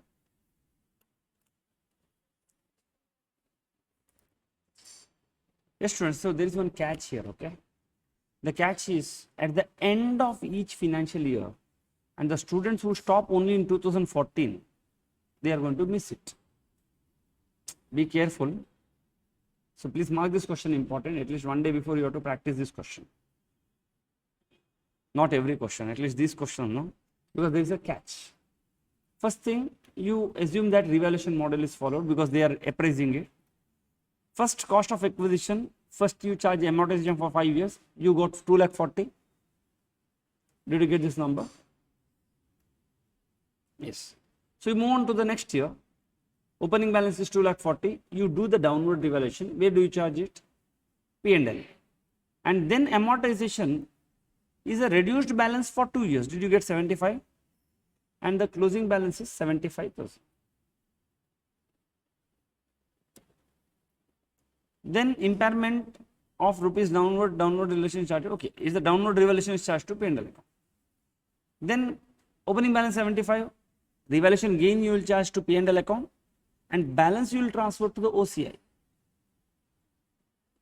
That's why I didn't discuss, but we know that it is the same principle here. Less amortization. Next for 4 years. Did you get 31st March 2014 2,25,000? Yes. Question is very silent. No, there is no policy choice. Otherwise, from next year onwards, you would have taken that excess amortization too. But it is a very problematic here because life is changing, no, continuously. So there you just ignore it. Okay, now my question is, has anybody worked out? Okay, so you said the balance 1,35,000 will be in OCI. Has anybody worked out next year 15, 16 and 17?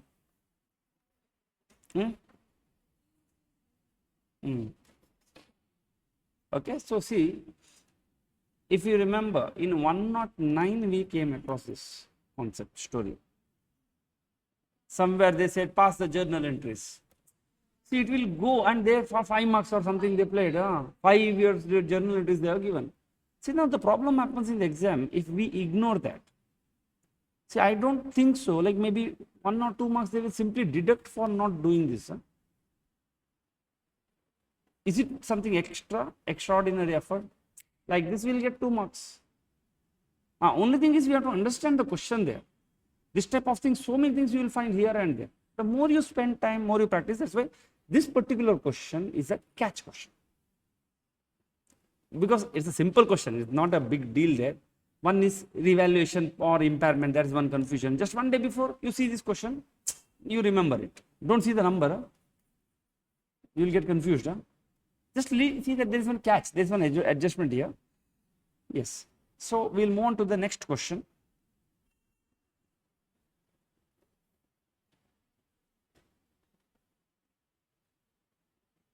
Okay, so before we proceed to the next question, we will discuss some theoretical part.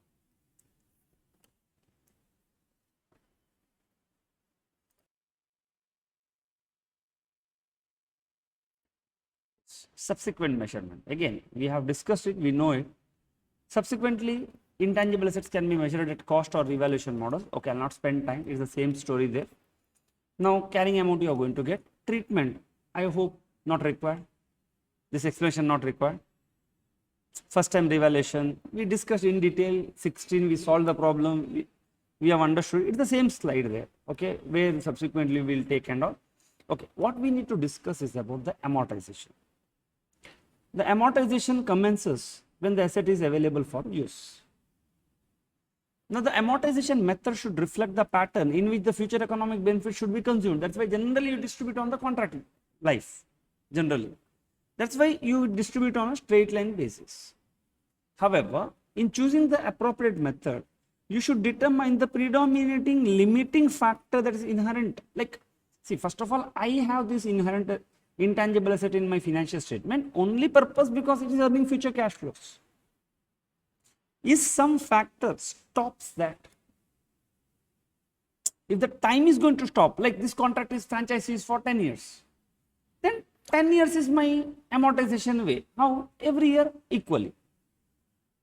Or I may have up to this much production. I'll give you copyright, but only 10 lakh books you can print. More than 10 lakhs you cannot print. Then I will charge it to my cost based on the number of books produced. Followed, no? So amortization method you should do based on the number of years, units produced, fixed amount, revenue generated, whatever it is, it will go. But maximum time you find on a straight line basis. Now question comes, can I amortize it based on the revenue?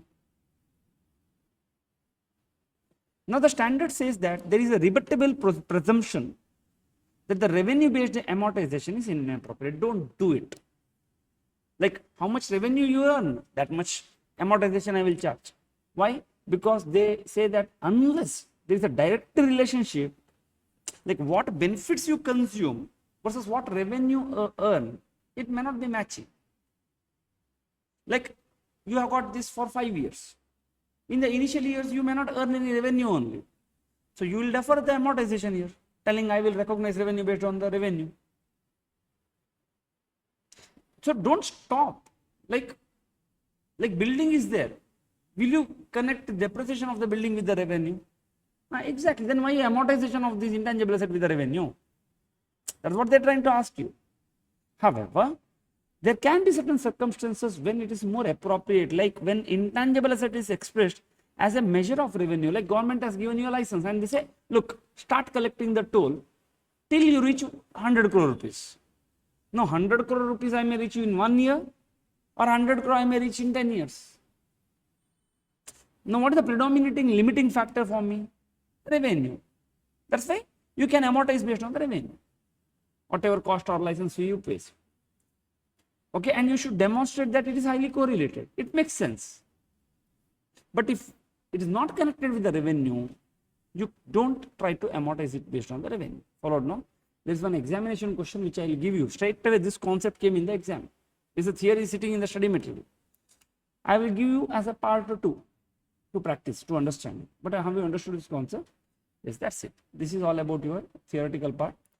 So there is one theory, Saturn Limited revaluation model we will discuss. Acquired an intangible asset on 31st March for 1 lakh. Asset is revalued to 1,20,000 on 31st March and 85,000 on 31st March 2013.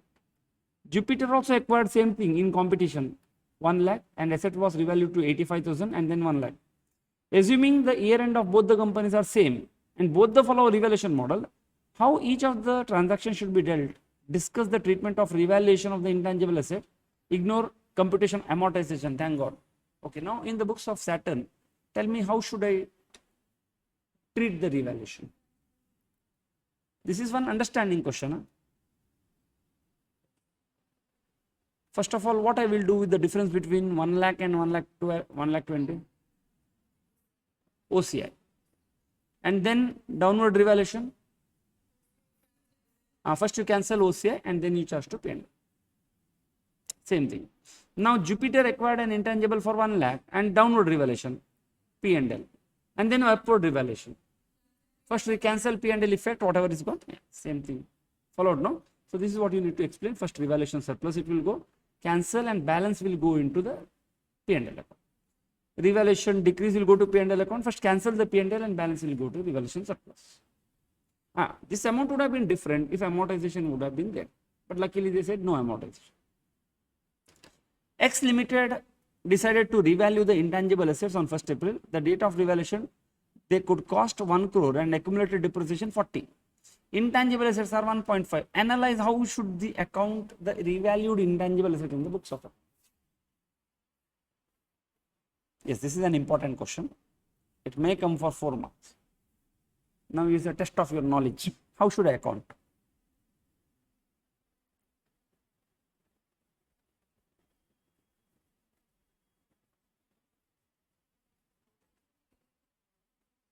Sorry? Possible, no? Like suppose, see, franchisee, Domino's Pizza I have taken, I have paid 1 crore rupees.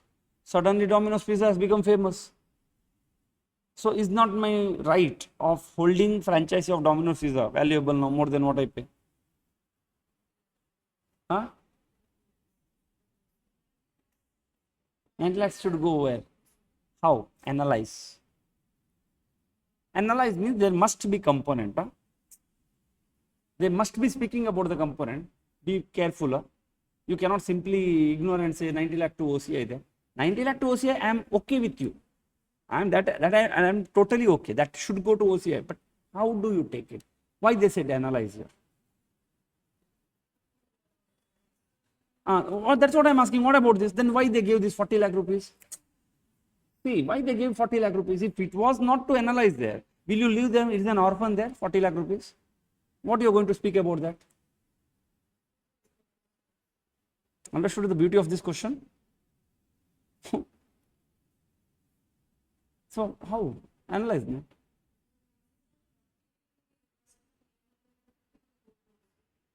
I don't know. Is that treatment fine? No. Please tell no. Okay. When you do the revaluation, how many methods are there to account the revaluation? I told you, this is a test of your knowledge, memory. There are 2 methods. One is called depreciation elimination method. Another is called depreciation restatement method. Have you not done this? Then in depreciation elimination, you reverse the accumulated depreciation. That's why they said analyze. You have to speak about the component. You cannot simply leave that. So tell that either I will reverse this 40 lakhs or I will find out how much percentage wise revaluation happened. Gross block also I will restate. Accumulated depreciation also I am going to restate. Okay, there is 2 methods. In PPV, now if that is the case, now if you follow gross block method, the amortization will be for the entire life. If you follow depreciation elimination approach, remaining amortization will be for the remaining life. Question is small here. See how the verbs are going to make a difference. Simply you say OCI, which is correct, you will get 1 mark. So you have to state here, look, it should be revalued, difference should be carried. The gross carrying amount should be proportionately restated. So first you calculate the revaluation gain and calculate the percentage. Maybe in the exam they may give you better clarity over it. And then you pass an accounting entry, intangible asset, how much? 1.5, accumulated depreciation 0.6, revaluation reserve, no problem.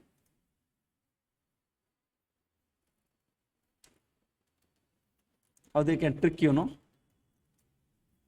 Are you clear?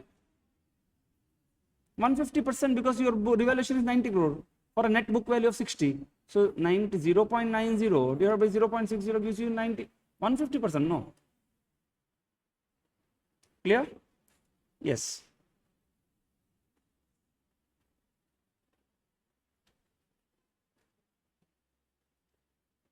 Yeah, I think these are all big questions we will do at the end. First we'll small questions. This solution. So are you clear, no? So there are how many? I think some 3 or 4 questions are there, big questions. We'll complete it today. So now we will go on to these questions, practical questions. Okay, take out question number 7.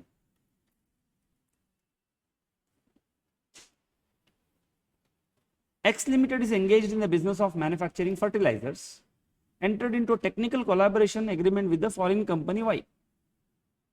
As a result, Y Limited would provide technical know-how, enabling X Limited to manufacture fertilizer more efficiently. Now, X Limited paid 10 crore to use the know-how for 5 years. So, how you are going to amortize it?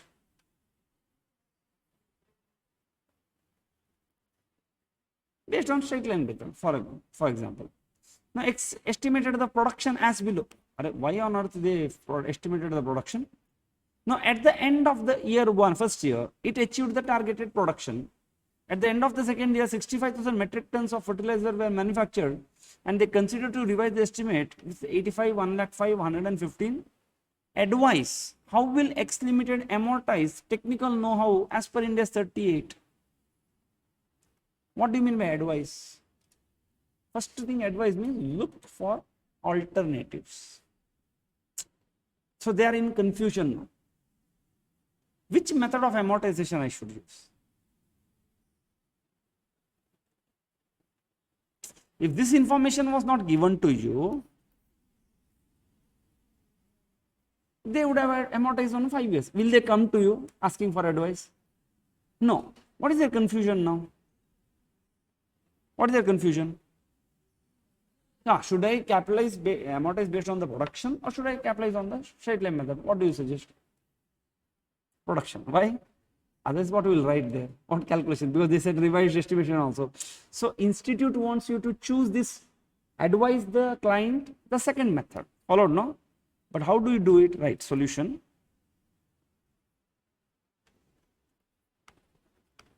In the given case,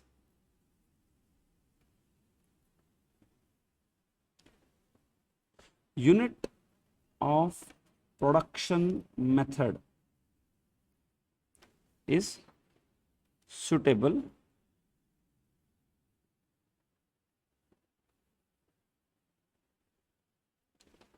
thus amortization done on yearly production to total production. See, first you will estimate how much total you may get. Out of that, how much you achieved this year, that much cost you will charge to P&L.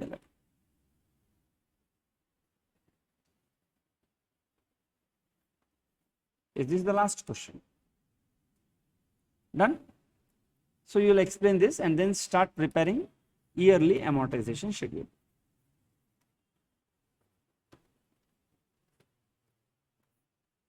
Year 1, 2, 3, 4, 5. Can you tell me, students, first year, see, you paid one accounting entry, you passed an accounting entry, intangible asset account debit to bank. How much? 10 crore. 1 year over. And now you have to pass one accounting entry, amortization expense account debit to intangible asset. At what value? That was the confusion. Because if it was a simple 5 years, this question would not have come into picture. Then amortization, then impairment or something else would have been there. But you suggested them unit of production. Then how to calculate? Can you tell me what is amortization first year? You only suggested, no? Tell me. Huh? You charge 4 crore 54 lakhs to P&L account now, first year, out of 10 crore. I don't know. Arey Baba, this is unit of production method. What is your unit of production? No, okay, somewhere Prithvi came with one number, 11111. Okay, you are also okay with that number. See, this is what why I am asking you. Please see, Baba, you may come encounter situations like this unknowingly. So be prepared for it. Don't always expect that if I solve that problem, then only I'll solve. I asked first year now. We are at the end of first year, I have to pass it. So what you do 10 crore into 50,000 is you produced divided by 4, because at this point of time the best estimate is 50 by 4 lakh 50. Because next year forget. Right now, do you know how many years you will produce this? 5 years. How much quantity you are going to get? 4 lakh 50. Out of 4 lakh estimated, what is your actual production right now? 50. So first you charge this. Is this the best basis? Okay. They told in the question. Have they not told? They said no at the okay. See they didn't tell the total, right? We have to make the total. Then they said estimates 50 plus 70 plus 1 lakh. No, 4 lakh 50 is not there. Add it. No. You didn't get 1.1 plus You add, no, in the table 1, 2, 3, 4, 5 they have given, right? Calculation mistake. Okay, okay. Followed, no? Okay, now we have reached the second year. See, some amount has been already charged. Now, can you tell me, friends, what will be my second year, at the end of second year charge? One thing is, I will write one number here, 65,000. Because that's my actual production. 4 lakh. Did you change your estimations? It becomes a prospective, no? Arre Baba, it's a prospective, no? It's a change in estimation. So, last year estimation will hold good now. What was your last year estimation? They said that 4 lakh 50 for entire 5 year. At the end of second year, now you produce 65 and consider to revise the estimate for next 3 years. So, what is your next 3 year estimate? 85 plus 105 plus 1 lakh 15 plus this year's production. Because this year is pending. Divided by 3.7, correct? How much you will amortize? Into 10 crore? 10 minus 11111. This is the catch. So, if you cross this catch, no, rest everything is the procedure. Understood the logic behind it? And why we are doing it now? Because it's a prospective for a change in estimate.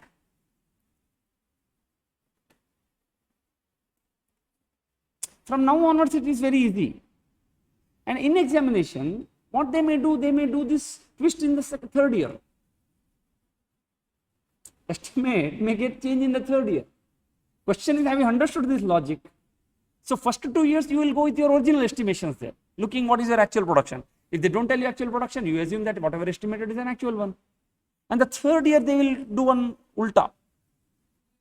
Then you check how much you already amortized out of the total. You keep and find out the WDV that you distribute for the remaining estimation.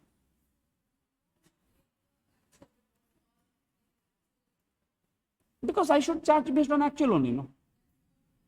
That is a problem. Then estimation basis, how can? Beginning of the year you assume, this is estimated figure, agreed. But Ind AS 8 says that change in the estimate you should apply prospective, no? Depreciation also an estimation, no? Life you say, okay, my vehicle will come for 10, it may go 20 also. Or it may break down in 5 years only. So, from now onwards, okay, you can just leave the space also. It's simple. Now you simply say 85 by 370. It's the same amount, okay? It's the same amount, WDV.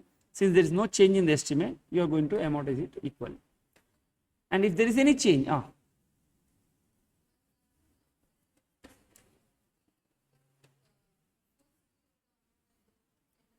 yes. Next year, is there any change in the estimations? this denominator remains same, no? If at all there was any change, you would have changed again. Sorry? Otherwise, sorry?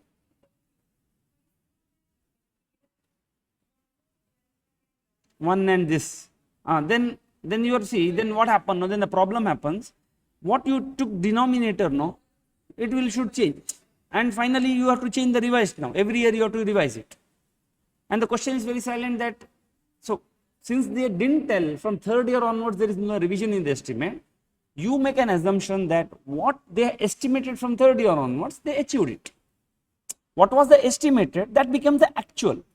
Obviously, then this is the basis, no? Otherwise, if I take your basis, no, then closing balance will not be 0 there. How? Okay, understood. Yeah, you have to take every year, but you will get different numbers, no? See what they are telling now. 10 minus 1.1, 8.9 you get, minus 1.56, 7.34. This 7.34 divided by what? That's what I should go on doing this. This is easier, no? Followed, no? Okay, rather than you can do this and see again, look for any change in the estimates.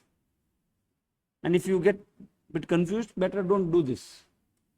Because question is very silent, which method to be followed. But by looking at it, it seems like we have to advise the unit of production method. Clear? Yes, so we are done with the practical questions. I told you, it's a small standard. There are some theory questions, some 2-3 theory questions. With this, we'll finish this standard.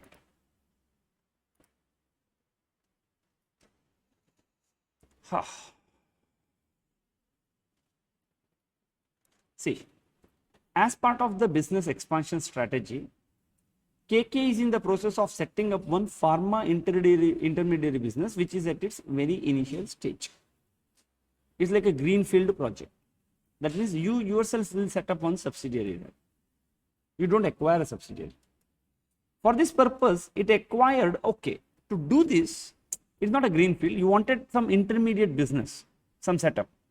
For this, they acquired 100% shares of ABR that manufactures some pharma intermediates. Like suppose if you are manufacturing Crocin or Dolo 650, you need some component. Previously used to buy. So this time you decided to go for backward integration or something. So you acquired the supplier who is manufacturing this. Are you clear? Now the purchase consideration for the same by way of share exchange was 35 crores. The fair value of the purchase consideration is 35. So you know 2 what? Equity share capital, equity capital 35. And the fair value of net assets is 15 crores. So FVNA 15, 2 purchase consideration 15. So difference you would have treated as a goodwill. But you have to look for, is there any breakup I can give for goodwill? Now you said that these net assets do not include certain patents. A patent owned by ABR for an established successful intermediate drug which has got a life of 8 years. So since simply you didn't buy, no. There were some patents. These people would have negotiated, look sir, you pay me some money for this patent, otherwise I'll sell this payment. Without this patent only I'll give you this company. So I paid 35 including this patent also, but this patent was not there in their balance sheet. Why? Yeah, because they may not have incurred any cost, no. You might have incurred a cost to register a patent. That is a minimal there. But did you buy it from third party? No. So that's why you may not have it. So these are not appearing in the balance sheet, ABR's balance sheet. The consultant estimated the value 10 crores. So on business combination, you have to take the patent at 10 crore. However, the outcome of the clinical trial is awaited. If the trials are successful, value of the drug would be 15 crores. Okay. Now at this point of time, I would like to explain what is this clinical trial. Now suppose COVID-19 medicine has, we wanted. What? Yesterday they came and today they will inject us. None of the medicine will go through that process. There is 4 phases, understand, very academically very interesting. Because see, we have to understand the impact on the mass, it should not have any long-term impact, side effects. So first in the phase 1, phase 2, phase 3 are called clinical trial. In this case, what happens, no? So you first off, you discover, okay, should you test it on the rats. You see how it behaves.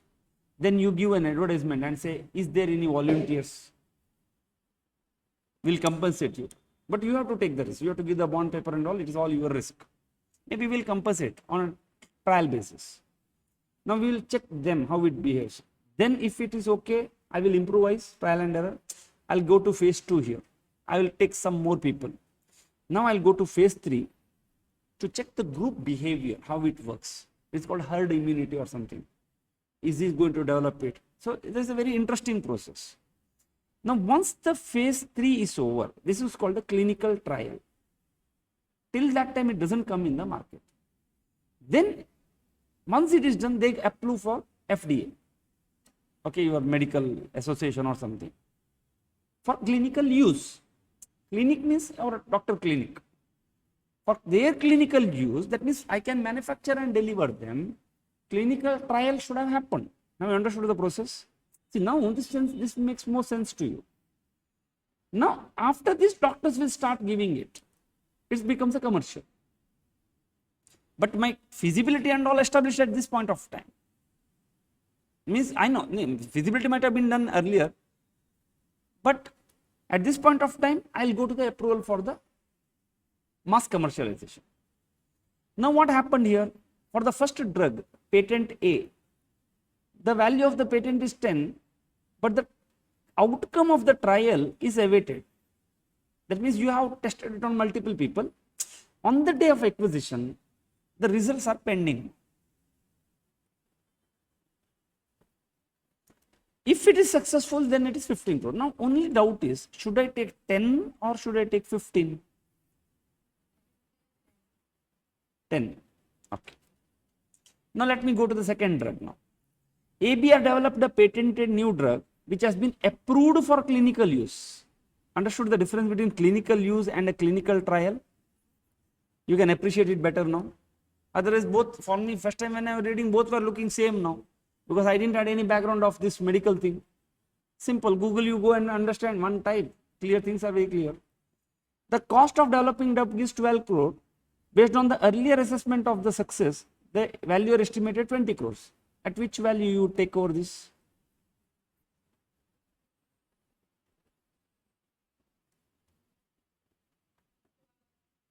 But 12 is the cost, no, which is sitting in their balance sheet. On the business combination day, which value you should take? Fair value, no. No, this is the fair value because it is in the clinical use stage now. Use means commercial.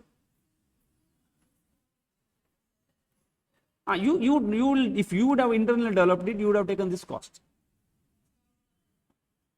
No, cost I should have got.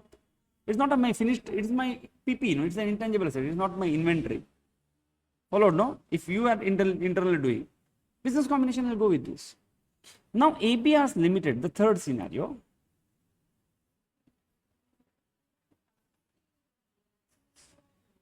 Which one?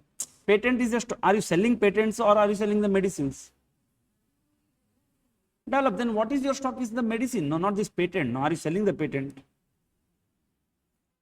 Now, ABR's manufacturing facility and L3 question have been received a favorable inspection by the government department. Government came, they saw, very good, they are very happy. As a result, they have granted exclusive 5-year license to manufacture and distribute this COVID.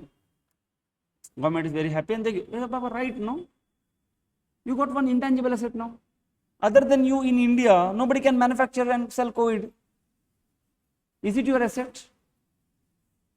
How did you earn it?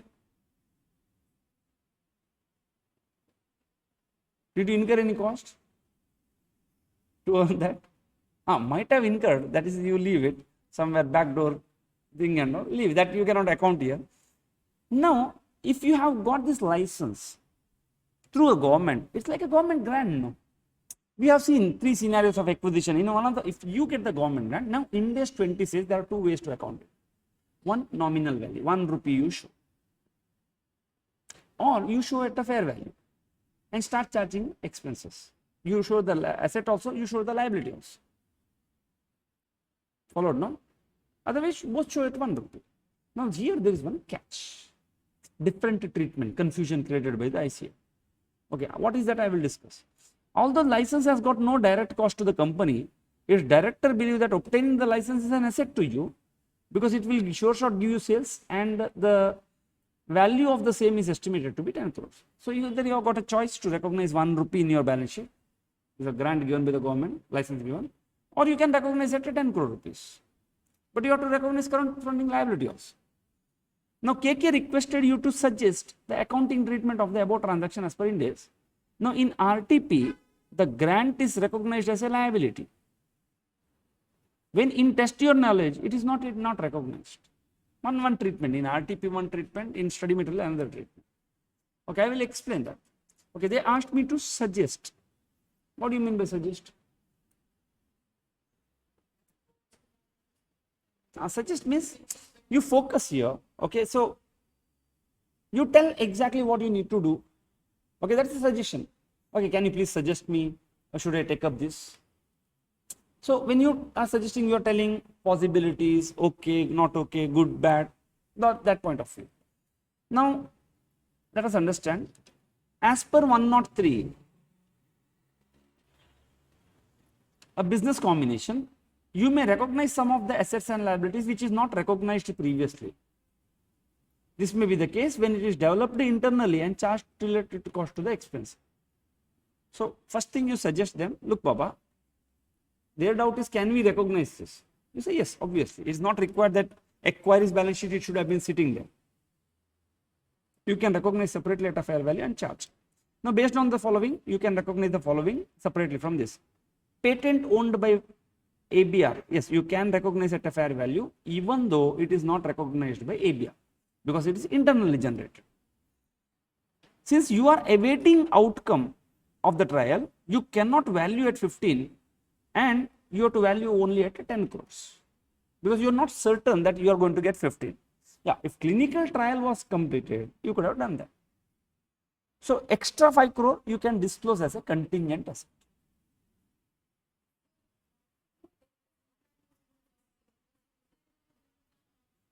You don't have any future economic benefit.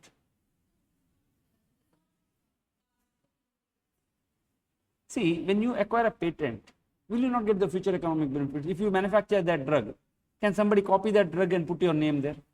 No, you manufacture the drug, you sell it, and you get an exclusive right to prepare that drug because you got a patent for it. And if anybody wants to use, they have to pay you royalties.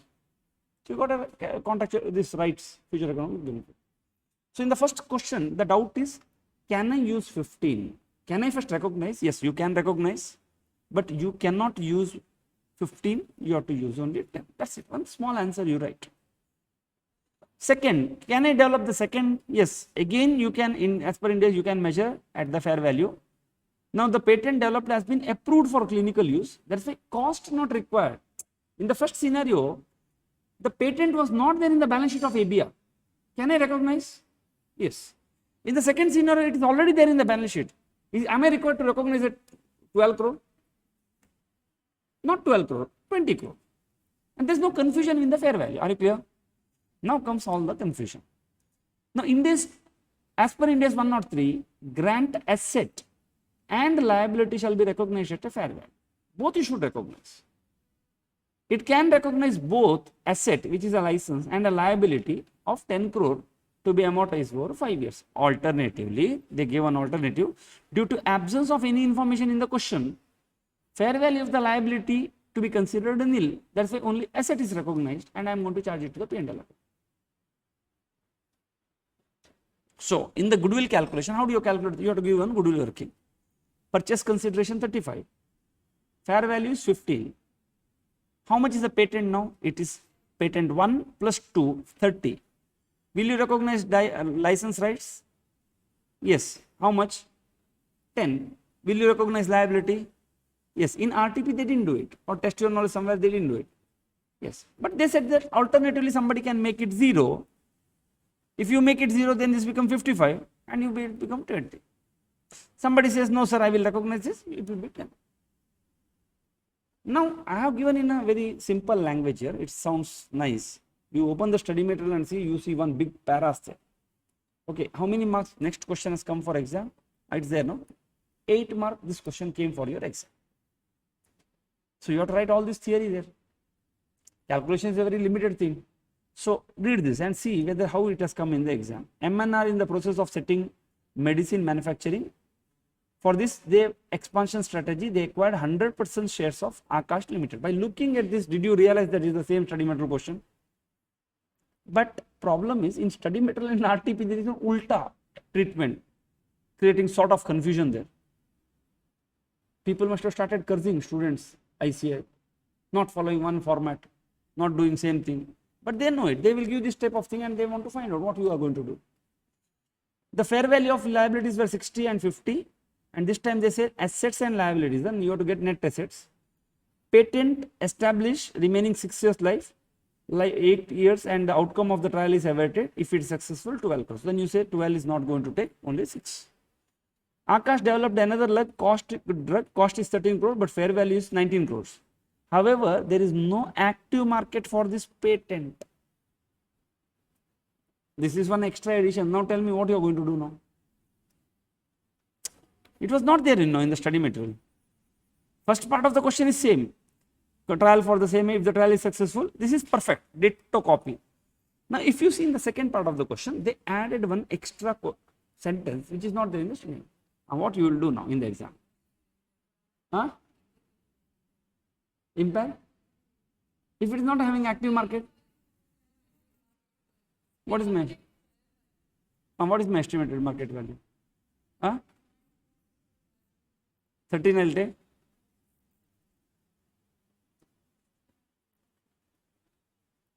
Okay, I don't know. We'll see. Now, what I want you to do is just to calculate the goodwill amount and tell me. That's it. At the end, you treat whatever assumptions you take. I'm just reading the question for you. And Akash Limited Manufacturing Facility received a favorable inspection, granted exclusive 5-year license. Although license has got no direct, there is a benefit to them, and it should be 7 life. It is expected to generate at least equivalent revenue. Suggest the accounting treatment of the above transaction with the reasoning under applicable Ind AS. Can you just tell me, students, you read this question, please pause the video. Can you calculate the goodwill and tell me? Let's just compare the goodwill value, because other theory will keep it same. Okay, students, so you should have asked me this question previously. In the previous question, I would have passed this accounting entry. What is my accounting entry? Government grant license, or no, not government grant license. As per Ind AS 20, license account debit, which is an asset, to deferred government grant, because it's my income, it's liability. Till that time, it is my liability. Every year, that's what they said, you can recognize for 10-10 or you just recognize asset for 1-1. If you pass this accounting entry, every year you will pass one accounting entry, amortization cost, P&L, 1, say for example, this license is for 10 years, 2, license. At the same time, you will pass one more accounting entry, deferred government grant 1 to income. So you credit P&L, debit P&L by the same amount. So it's just a presentation, doesn't have any impacts. Are you clear? Now what is my amount? How much is my goodwill? You have calculated the goodwill. Sorry? How much gain? 1. Okay, same. Others, yes, Aditya. How much, Sana? 0. See? That's why, no, very smart people. Ulta, they have, see, now it's fine because I'm maintaining same thing, I'm telling you the background. Somebody would have seen that RTP, they literally get confused because 2 different treatments have been given in 2 different places. And then beautifully it will land up in the examination. Yes, how much? 8. Gain, yeah, negative, right? 8. Yes, Kriti? You said 0. Okay. 1, 3 people. 1 gain. Yes, Sana, everybody is looking at you now. Okay. Shall we compare the answer? Shall we check? Curious, no? What is there now? Okay. First, you will start explaining the same story. So, whatever previously not recognized, you can recognize, blah, blah, blah, blah. So, the patent is, you cannot recognize at whatever they are telling because clinical trial is awaited. That's why you can recognize only 8 and 4 you disclose as a contingent asset. Yes, full mark.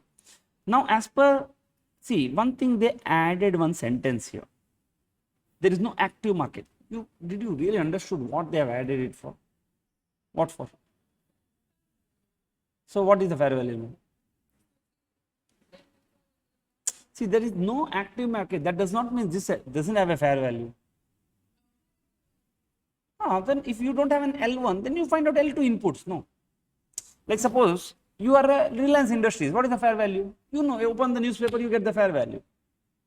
Reliance Private Limited. What is the fair value? You cannot open the newspaper. You have to calculate it. See, that's why in this strategy, when you have not understood, just dump what they have done in the study material. Just they have taken 19, no active market means, where is the impairment here? No active market means, value news you will take. Value news. So what is the value news? Maybe 19. Maybe 19. Estimated market value itself is one impairment. No. Sorry, value news. No. Sorry.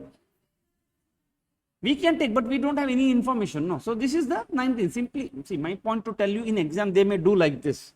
Don't let your mind to run here, there, impairment and all of the stuff. Okay, you can just,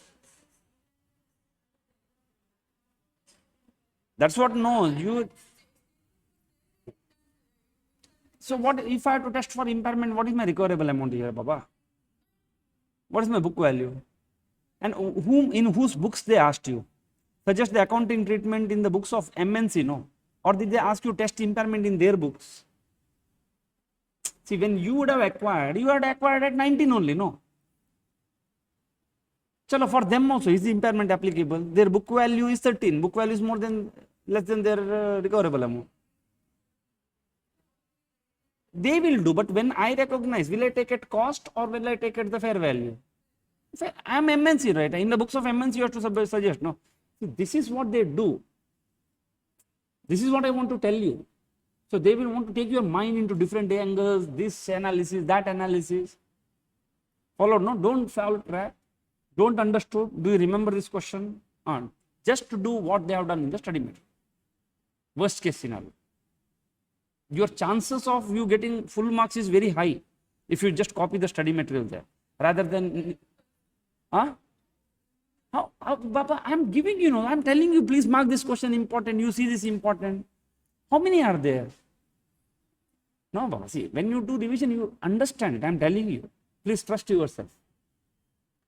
I'm telling you, please trust yourself. The more you start practicing, see, you have to have at least 3 rounds there. But when you go to the 3 rounds, again that chiller pillar, chinnu munnu questions and all don't read. You have to mark and figure out important questions like, what is that called? Conflicting, different, this thing taken, clarity not given. What I tell, no, you have to mark and you have to practice that. Okay? Yes, now let us see the next one. As per this, you have to measure at 19 crore only. Simply they gave one sentence there to confuse you, which has no role to play. Last is grant asset and fair value of the license is 7 and liability is considered as a nil. Thus only asset is recognized. So your goodwill is 14. Did anybody get 14? Okay, chalo. Somebody might have considered minus 7. If I do minus 7, how much I'll get? No, if I get minus 7, 52 minus 7 comes to 45. 45 minus 38, 7. Okay, is there anybody got 7 here? And also not there.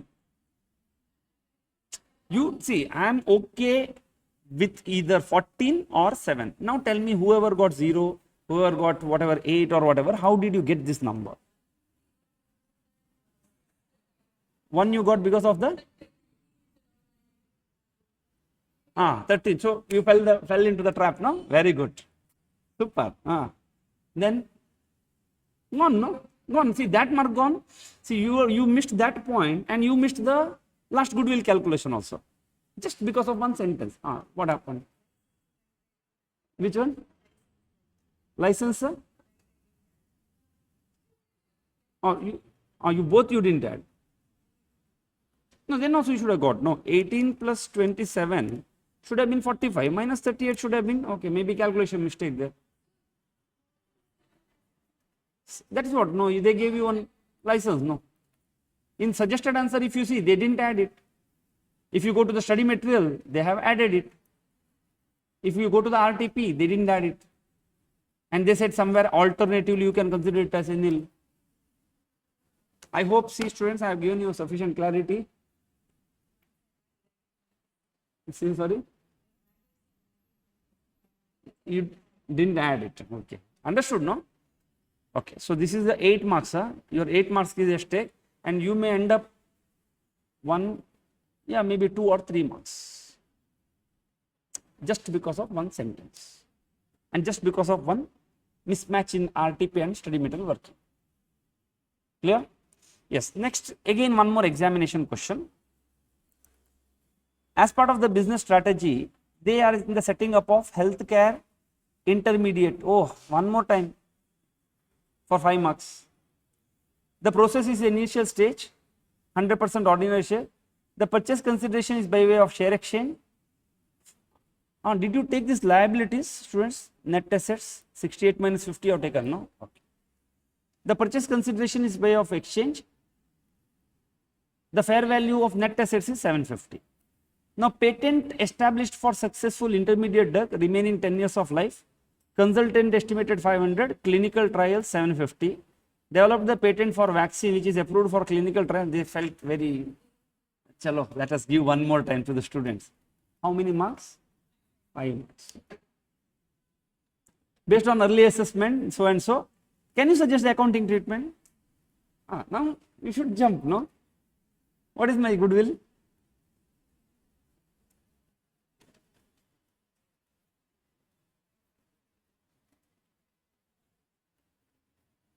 Theory is same, okay? Same theory you will write.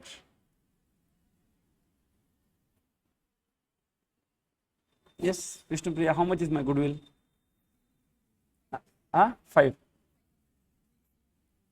500. Goodwill or gain? 500. Yes, so we'll go. Everybody got full marks here. Okay, recognition, patent. Okay, same story. Everything you will write the same. Did you see here, students? When the procedural questions will come, scoring is easy. This is a procedural question. Repetition. Remove that last one thing, didn't add any sentence. Scoring becomes easy. The moment they add one, see how they will take our mind to where. Followed, no? So this is the examination trick. Preparation is one side. On that day of the examination, you are being thorough, having your own strategies. Okay, when the bouncer is come, how to hit, you should know. Simply don't flow with what they give. They will lure you, they will set so many traps. You be strong and determined. I am telling you, you see how it is going to work. Please give mock test.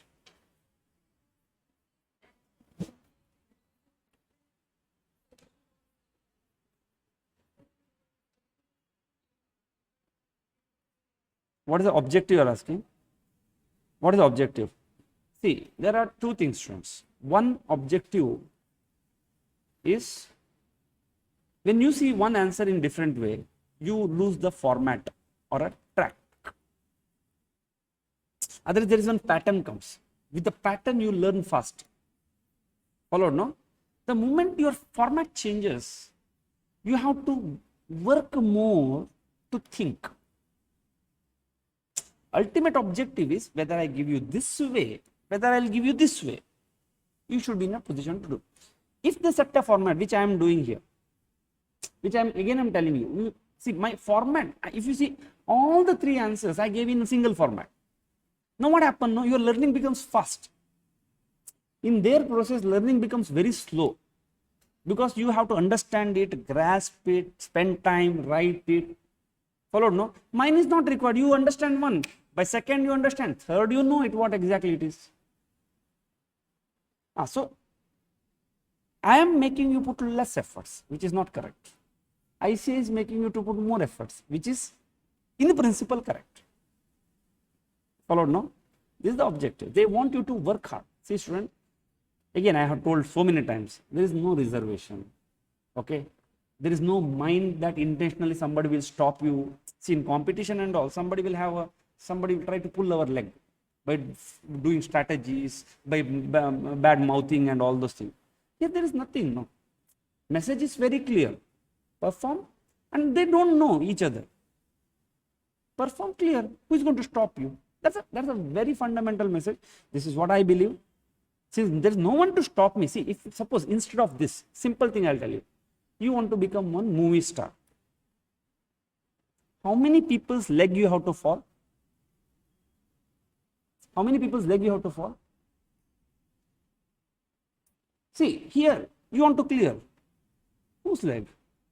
Nothing, no. I have to work. No, that's why, see, our examination systems are appreciated by your Supreme Court. And I understood it eventually, no, what they are doing, why they are doing. I said, no, I will write on book one day.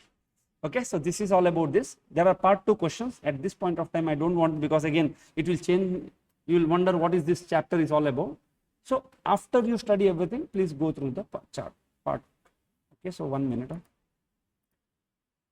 Let me complete this chapter. Thank you.